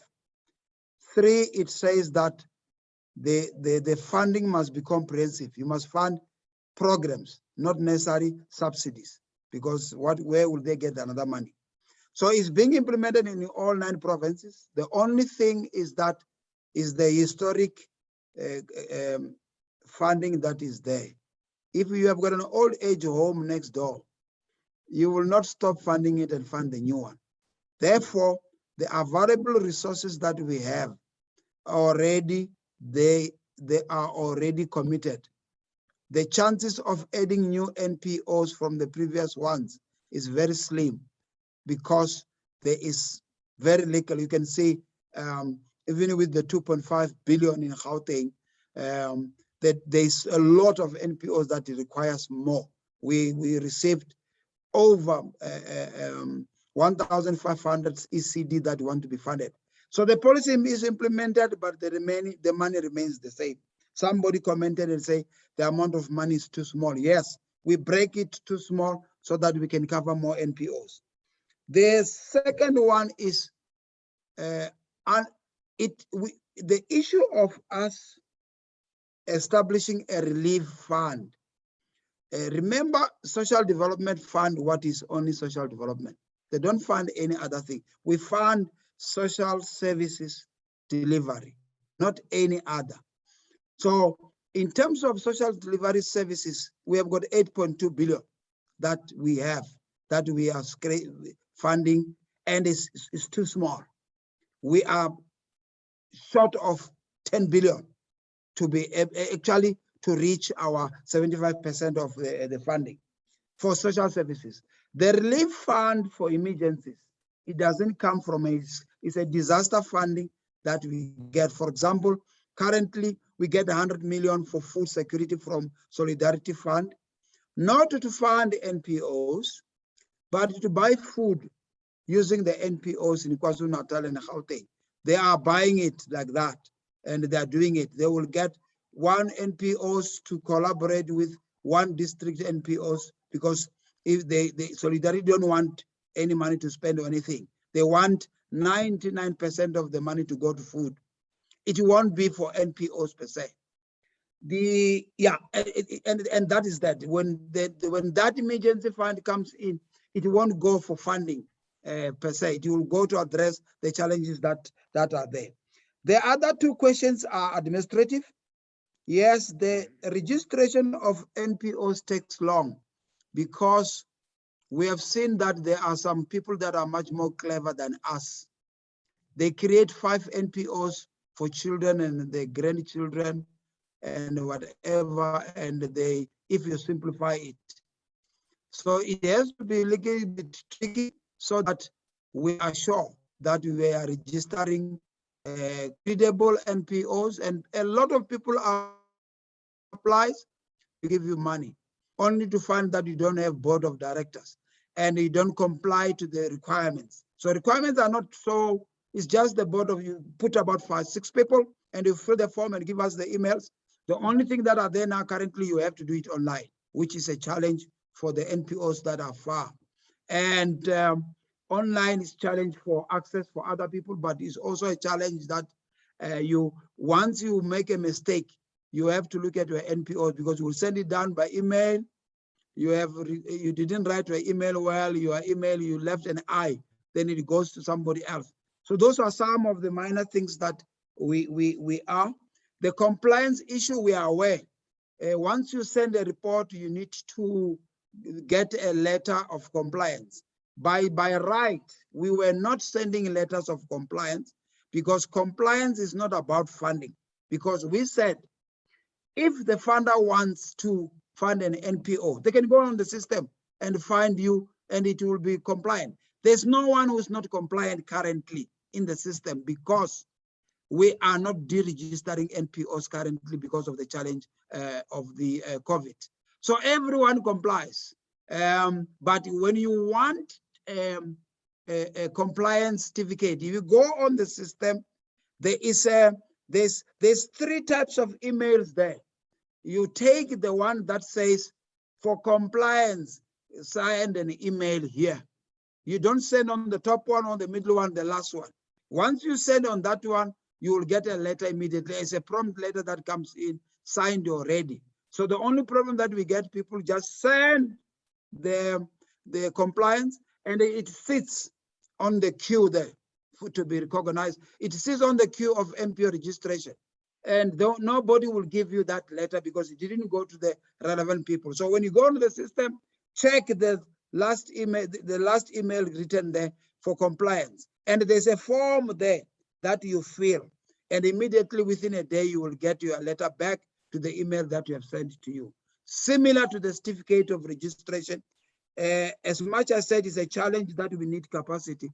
When you register, the email that you register will send a letter. We said a reference number and say to you, thank you for registering. We are looking at that. The same email will send a certificate back, but people don't go and open it. The certificate comes back within a week or so if they don't have problems. Thank you very much for those questions. Thanks. I think what's important is just the more we talk around these things, because it was interesting to hear what you were saying, the better for us and for our CSOs. And the issue around coordination and that becomes key, because we are now speaking to 100 people, but there's more than 100 organizations out there that needs this information. But we appreciate your response. Over to you, Dr. K. I don't see, Lonabo, do you see, can you please take other questions? I'm responding to other questions. All right. Thank you.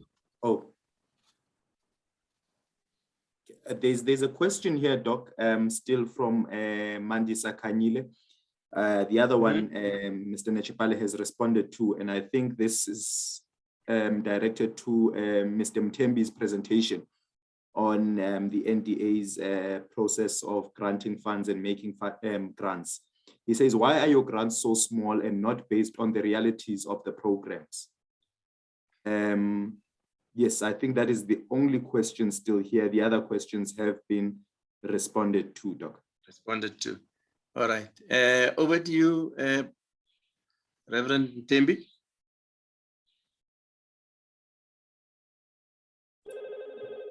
Thank you, Chair. I think the grants, why are they so small? As I indicated, that the current funding model for the NDA is such that there is very little money that we have for grant funding. This financial year, as I've said, is just 15 million rands. So we envisage that the grants, as I indicated, are meant to just unlock other possibilities for grantees. They are meant to assist. For example, if we funded an ECD, we would not fund you to build an ECD, but we would fund you to be able to ensure that your ECD is able to be registered. You get the basics in place that will allow you to be registered. And as a result, that increases your possibilities of getting grants from other donors and service providers who may then be able to assist you to extend or build your ECD. That's an example. So that's where our grants are meant to be. So we've got little budget, which means then we need to share that budget per province. It's 1.5 million for the whole year to grant the whole province. So it can't be that we just give one organization that whole 1.5 million, but we'll try to spread it across as many CSOs as possible. But the purpose, as I said, is to assist you to be able to be in a position to attract more funding from other actors. Thank you, Chair. Thanks. I think this one question that I thought I might just share with all the presenters, and they might assist. The issue of funding organizations, but not funding the operations. What is it? What would be your thinking around that for funding? Because in most cases, what one would pick up is that organizations still need money to do their operations. Can I start with the COO? Your personal thinking on that? Ma'am Susan Kumalo, sorry.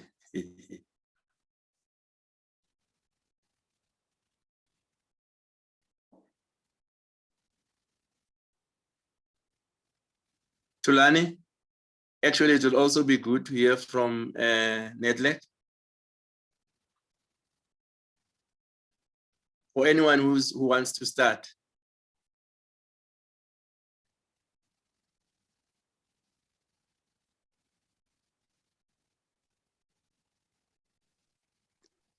I can come back again, Chairperson. All right. Yeah, I wanted I think I wanted to say this dialogue today is one of the best, and I think I need to congratulate NDA, and I will think that what we then need to do for information's sake, we will need, I think we need to have more of this and have sessions per districts throughout the country, where in all the stakeholders are there, NPOs comes in. In 2014, we proposed the formation of NPO forums and NPO committees, and we appointed a structure in each province at a district level, at a provincial level. NPOs are not talking to each other, and they don't have information. And what they get, and especially when you come into resource mobilization, they only think about me getting the money, rather than looking at NPO as a resource for communities. And I will think that we need to have more of this, even if at a national level like this. But if every quarter we can have like this, we talk, and we must talk about this, and also ask provinces to have a lot of this. Then it will be easier, and the NBOs will be that what we want as a community-based structure that addresses the community within the range within a community, and that will stop us funding NPOs based on where they are, and ensuring that we get that. And that can translate into also the business also to come on board. You find there's a mine here in Carltonville, but if you can see the number of people that are suffering in Carltonville, even if you go there, the mine is not contributing. I don't know, but they are not contributing enough. They say there must be a need of that sort, everyone to be part and parcel, and then the resources to be shared at a local level before it goes anywhere. And lastly, that right. also, and lastly, that I'm just also worried of time. Okay, I'm finishing. And that also NDA to be used to be the structure that can do conduit funding, get the money, and provide funding to all the structures, including the community, NEDLEC community structures. Thank you very much. Thanks. And Tete Magongo?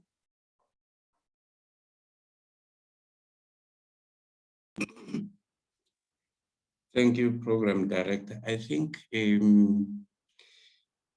your question on do we have a specific allocation for in all these institution funding for the sector, a provision for funding administrative purposes for this organization because they need that. I think I remember Untitled Chapter spoke about a policy that says 10% and so forth. International practice for funding of the civil society sector made it mandatory that if you are funding a civil society sector, you must, it's not an option, you must fund operational costs if you want those sectors to actually deliver on what you want them to deliver. But because of the absence, and I'm still saying we must connect the dots on all of these webinar sessions, from the capacity building to regulatory frameworks. We are now talking about funding mechanism. There's another session coming. We got to then look in totality in terms of, if we say we are funding these civil society organizations, what is the net outcomes we are looking for those organizations to deliver on the ground? If the net outcome of it is what we expect government to do, if the net outcome is what we expect the private sector to do, it then becomes inherent in our funding model to always have a proportional funding for this organization to operate, more especially when we say we want them to also create some jobs and sustain those jobs. It doesn't make sense to fund an organization for only what you as a funder want. It doesn't make sense. It doesn't also make sense for developmental purposes. It doesn't also make sense for this primary objective we want to meet. The sector must take the bull by its horns and define this. As a government, we can say whatever we want because we want to direct them to behave like government. They shouldn't be behaving like government.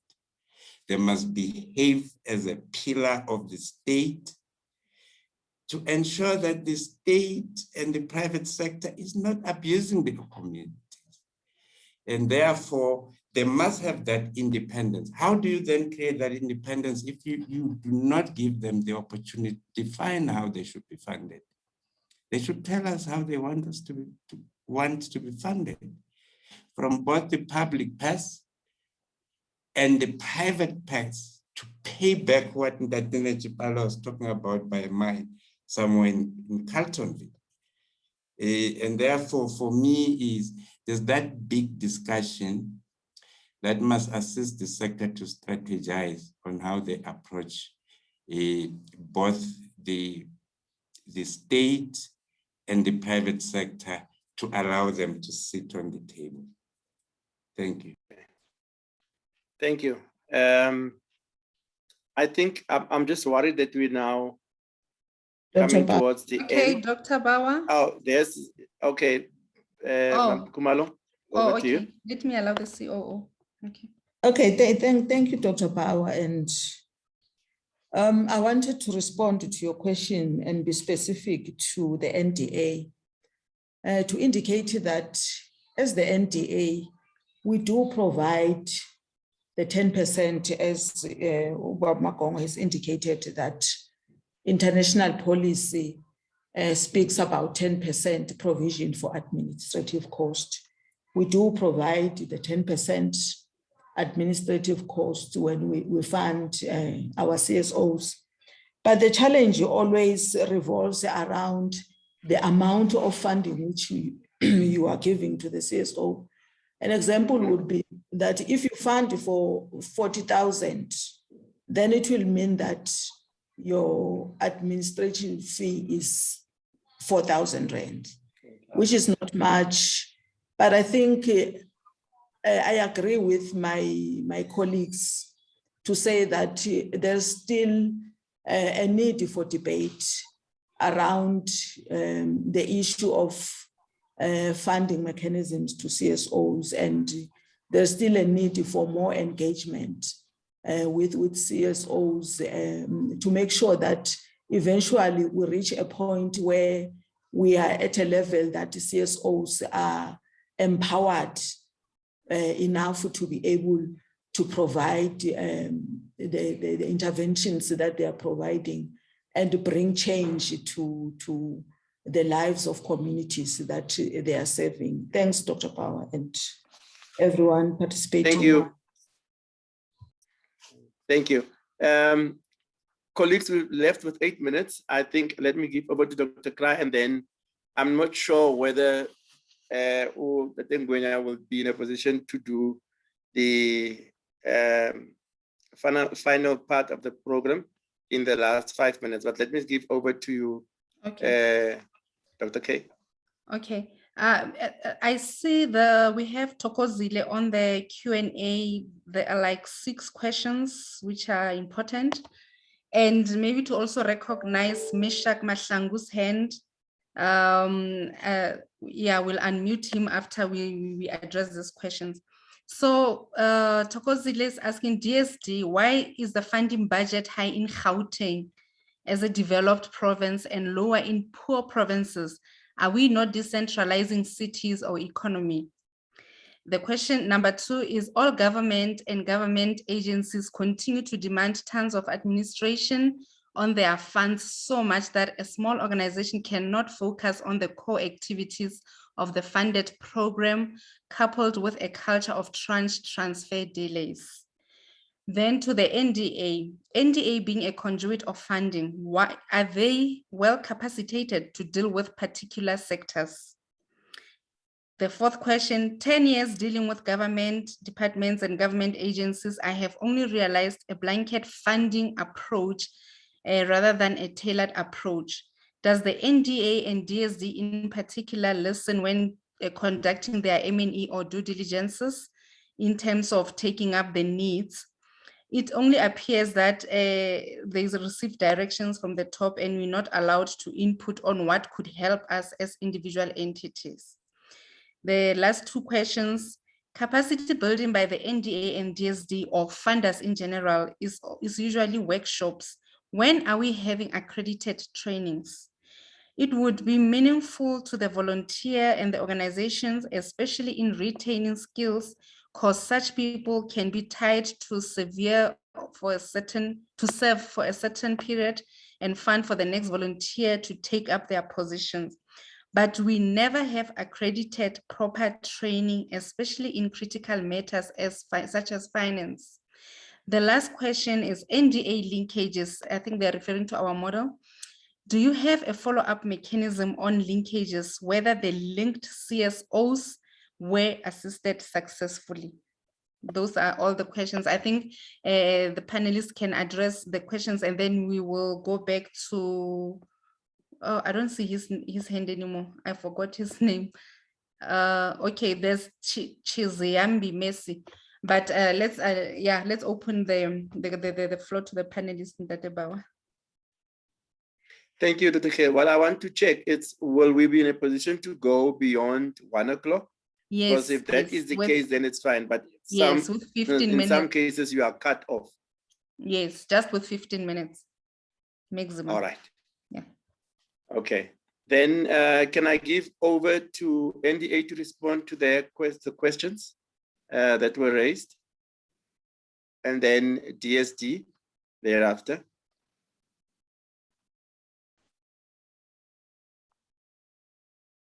Pastor G? No, I think maybe the DSD, because that's what the question was, direct on the Gauteng issues. I thought the ones that you can respond to. That's fine. Let's start with DSD. Thanks very much, Chair. There were 3 questions that I need to answer. The issue of why more money in Gauteng, the allocation of budget in the country, in South Africa, is per capita. Treasury allocate budget per population. And if you look at your population, Gauteng has got more population, followed by, I think it's KwaZulu-Natal and Western Cape. Poorest countries, areas like Northern Cape, very big but very small population, they get less for everything. And even all government departments, they get less. So that is fair how Treasury allocate the budget in this country. They allocate per population. Two global approaches versus specific. We are not global, we are specific. The services that are listed and service configuration are more than 18. Old age home, ECD, we allocate money for those services. It's not global. So it's based on that. And even when we do advert, we then specify you must apply for that 1, 2, 3. The issue of accredited training, for now is better. It is not necessary that NDA must use their money for accredited training. The approach is to go to the SITA, and then you apply. If you have got the captive audience, if you have got the people that want to be trained, and you have got the list of those people, where they come from, you can confront the SITA to allocate money, and that they will also allocate a trainer. So you just become a coordinator. Department have done few of those accredited training to the NPOs. That can be done, is easier, but what they do, capacity building is broader, is broader than the skills development, because capacity building could be a workshop, could be a 1 day, 2 days, or it could be an accredited training. But that can be done in terms of the NPOs. And I think the collaboration between us and the Department of Higher Education, especially for SITAs, will go a long way to ensure that you receive accredited training. Thank you. Thanks, Lieutenant General. Okay, Doc. Yeah, no, thank you. I think let me take the few questions that we can. Yeah. The first question that I see there is that as a conduit for funding, are we capacitated to deal with particular sectors?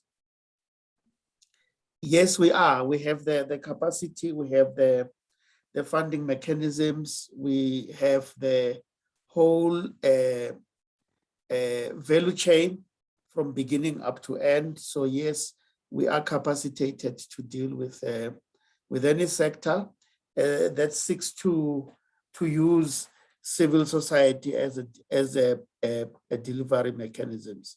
So we are able to do that. And then there is a question of whether we do listen when we are conducting M&E or due diligence visits. Yes, we do. Those due diligence, for example, do determine how we are able to fund, what capacity building needs are there, what systems are there in an organization, and how we can assist them to improve. So the due diligence reports, yes, are taken into account, and the M&E reports as well are taken into account. And as a matter of fact, as a result of that work, we are then able to determine research agendas, such as the one that we are involved with currently. So yes, we do take that into account. The one on accredited training, and that NHPALE has responded to. And then on linkages, whether we have a follow-up mechanism on linkages. In instances where we provide a linkage to a particular organization, yes, we do follow up in terms of how that has gone. And in many instances, we link you to institutions that we have established some relationship with. in terms of what are the things that are on offer there, so that we are able to then make the follow-up that we need to make. And then how do we minimize administration and delays transfers? Yeah, that I think remains a challenge as well. We do have turnaround times that ensure that from beginning to end, how long it would take for us to take a program from formulation up to grant funding and disbursement of the fund. Yeah, no, I think those are the questions that so I think we take the point that that the Mishek Mahlangu is making around how we can create platforms for resource mobilization, for fundraising. I think we take that point in terms of how we can take forward those kinds of platforms. Thank you. Thanks.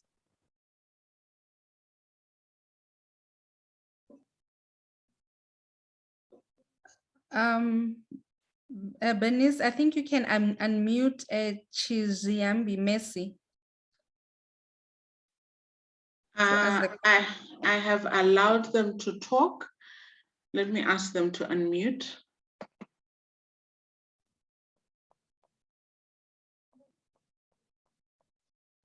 It's a go. You can speak.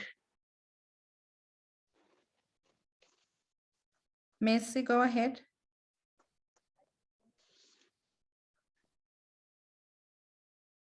Okay, maybe it's an old hand. Let's hand back to Dr. Bauer. Thank you. You can remove Messi from the panelist. All right. Thank you. The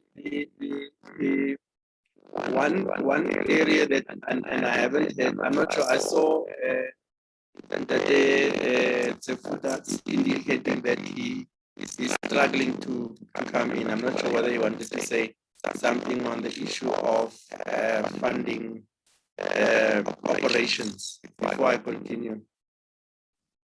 I'm still having some challenges.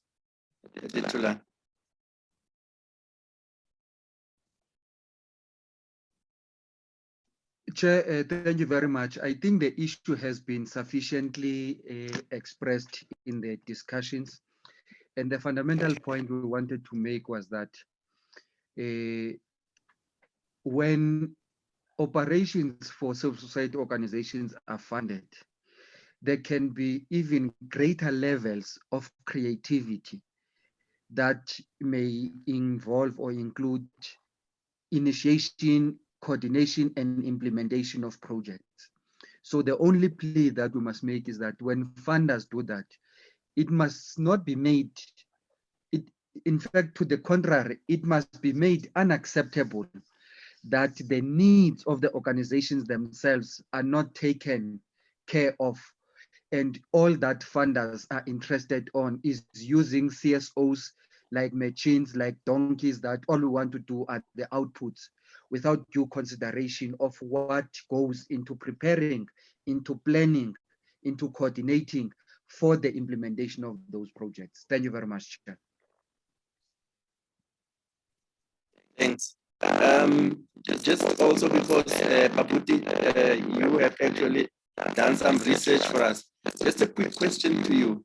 When we look at when you did the research around the issue around skills of those people at level 1, how key was that? But and also what I want to ask is, would you then suggest to NDA, if you have level 1 and you have level 4, a certain percentage of your grant funding at level 1 and a certain percentage at level 4?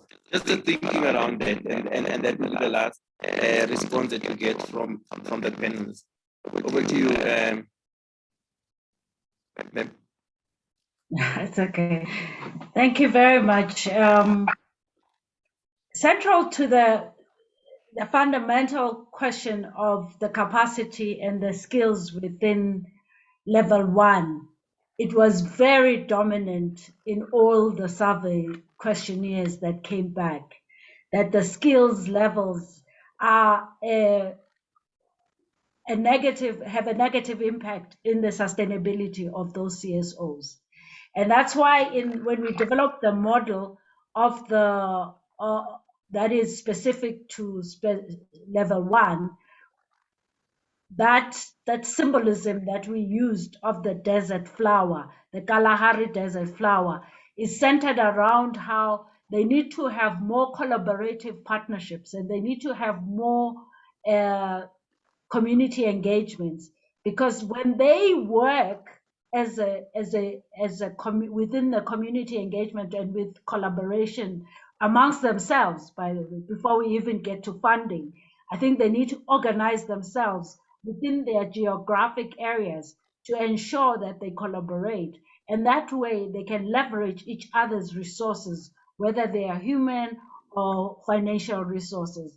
I think that was the view, the detail of why we suggested that they are like that Kalahari desert flower that needs everybody to have rain come through. And some of the rain doesn't have to be real financial resources, but skills, collaborative skills and human resources to enhance their images so that they can attract funding. And lastly, the issue of percentage, we never looked at whether NDA should, but I think NDA has a huge role to play in ensuring that capacity building and skills development within level 1 is a priority. Level 4, they are adequately skilled, but there has to be a certain investment from the NDA that goes towards the skill. Apportioning the operational cost, it's something that I wouldn't be in a position to engage, because what operations cost, what are they going to achieve? There's lots of questions that need to be asked in that regards with the level 1. But what I do know is that the immediate intervention would be that of the skills development, so that they can start thinking sustainability. Thank you. Thank you very much. I have done my part. Sorry, Dr. Bauer. Okay. Just one last question. There's an attendee who can't type on the chat, so they sent me an email. Can I just read out the question quickly? All right. Okay, the question is to the NDA. Okay, to the NDA, for someone that does not necessarily need funding now, but requires training and mentoring in the agricultural space, namely crop and livestock farming, what are the requirements? And do I have to be a registered NPO?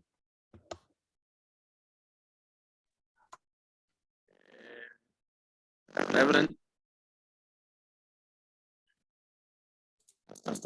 Yeah, no, okay. Yes, indeed, our funding, no, not funding, rather capacity building of the NDA is to NPOs or any kind of formation, not to individuals. So we do not have necessarily training for individuals, but indeed there are opportunities for that training, for such training. I'm sure that maybe the Department of Agriculture would be able to assist with that kind of training. But for the NDA, we provide support only to formations. And I'm saying formations because it's not, you don't necessarily have to be registered already, but having come together to say you want to do something for your community as a group and you want assistance, as I indicated, the development model, which would then assist you as well to formulate yourself, to register, and also to get to receive capacity building. Thank you. Thanks. I'll send my invoice to DMR. So let me give ON over to Dr. Ngwenya to just close this wrap up and close the session. And thank you from my side for us being such a good audience. Over to you, Ndadingwe. Thank you, Dr. B. Mine is a very short one. Colleagues, I am not one to repeat what has been said the whole midday, the engagements thereof. I am not one that goes back and says so and so said 3 things and repeat those things. Mine is a very simple one, which basically starts by saying, thank you.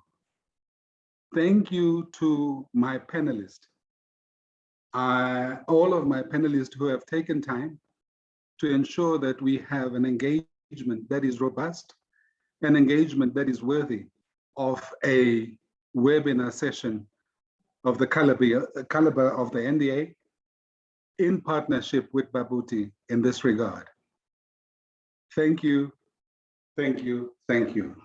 Secondly, to all my attendees, that without you, this session would not have been worthwhile. This session would not have produced what it has been able to produce in terms of the engagements, the questions that you have put forth, the comments that you have put forth show us that we are indeed working in the space that we are supposed to be working in with the people that have that little stone inside your shoe that needs to be taken out. And that little stone that leads you to limp in the area of your work, the NDA is here trying to facilitate and ensure that that is taken care of for you to be able to then fly and soar to the levels that we would want this country to have, as it was said before, have a third leg of its democracy that is able to engage at the level of challenging the status quo and changing. This is not just a talk shop. It's about changing the status quo and trying to find ways in which we can do better. Thank you to all my attendees. Thank you for your participation. We still have another session which we are going to be inviting you to as civil society and other entities that will be speaking of the transformative nature of issues of how do we transform the status quo. In that, we will ensure that, again, as we've done previously, we have a webinar that is open and that allows for your participation. Please ensure that a lot of you, I know, I've seen names on the attendees list who were reserved in terms of actually engaging. This is your fora. This is yours. It belongs to you to be able to then air your views, to vent, to raise issues. I must thank you again once more on behalf of the leadership of the NDA that has allowed us to be able to do the work that we do.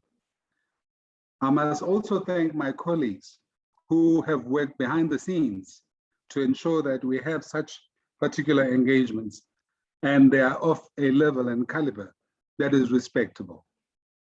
More than anything, I should thank Dr. Ntabiseng Cry for her valued input and leadership in running through and ensuring that we have such an engagement.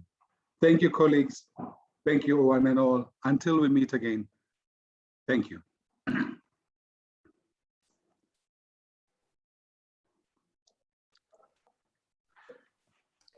Thank you, Bernice. I think you can end the session. Okay, wonderful. Good day to everyone. Okay, thank you. Thank you very much, ladies and gentlemen. Thank you, Mr. Nechipale. Thank you. Thank you, Tulani. Can Thank we you see to your face? all. Can we see your face before you end? My camera is not working. No. Yes. Tulani, how are you? Tulani, you owe us. Tulani, our discussion need to Benedict? come. Discussion need to come. Before I retire, we must realize a lot of things. Are you planning to retire? Yeah, I'm tired.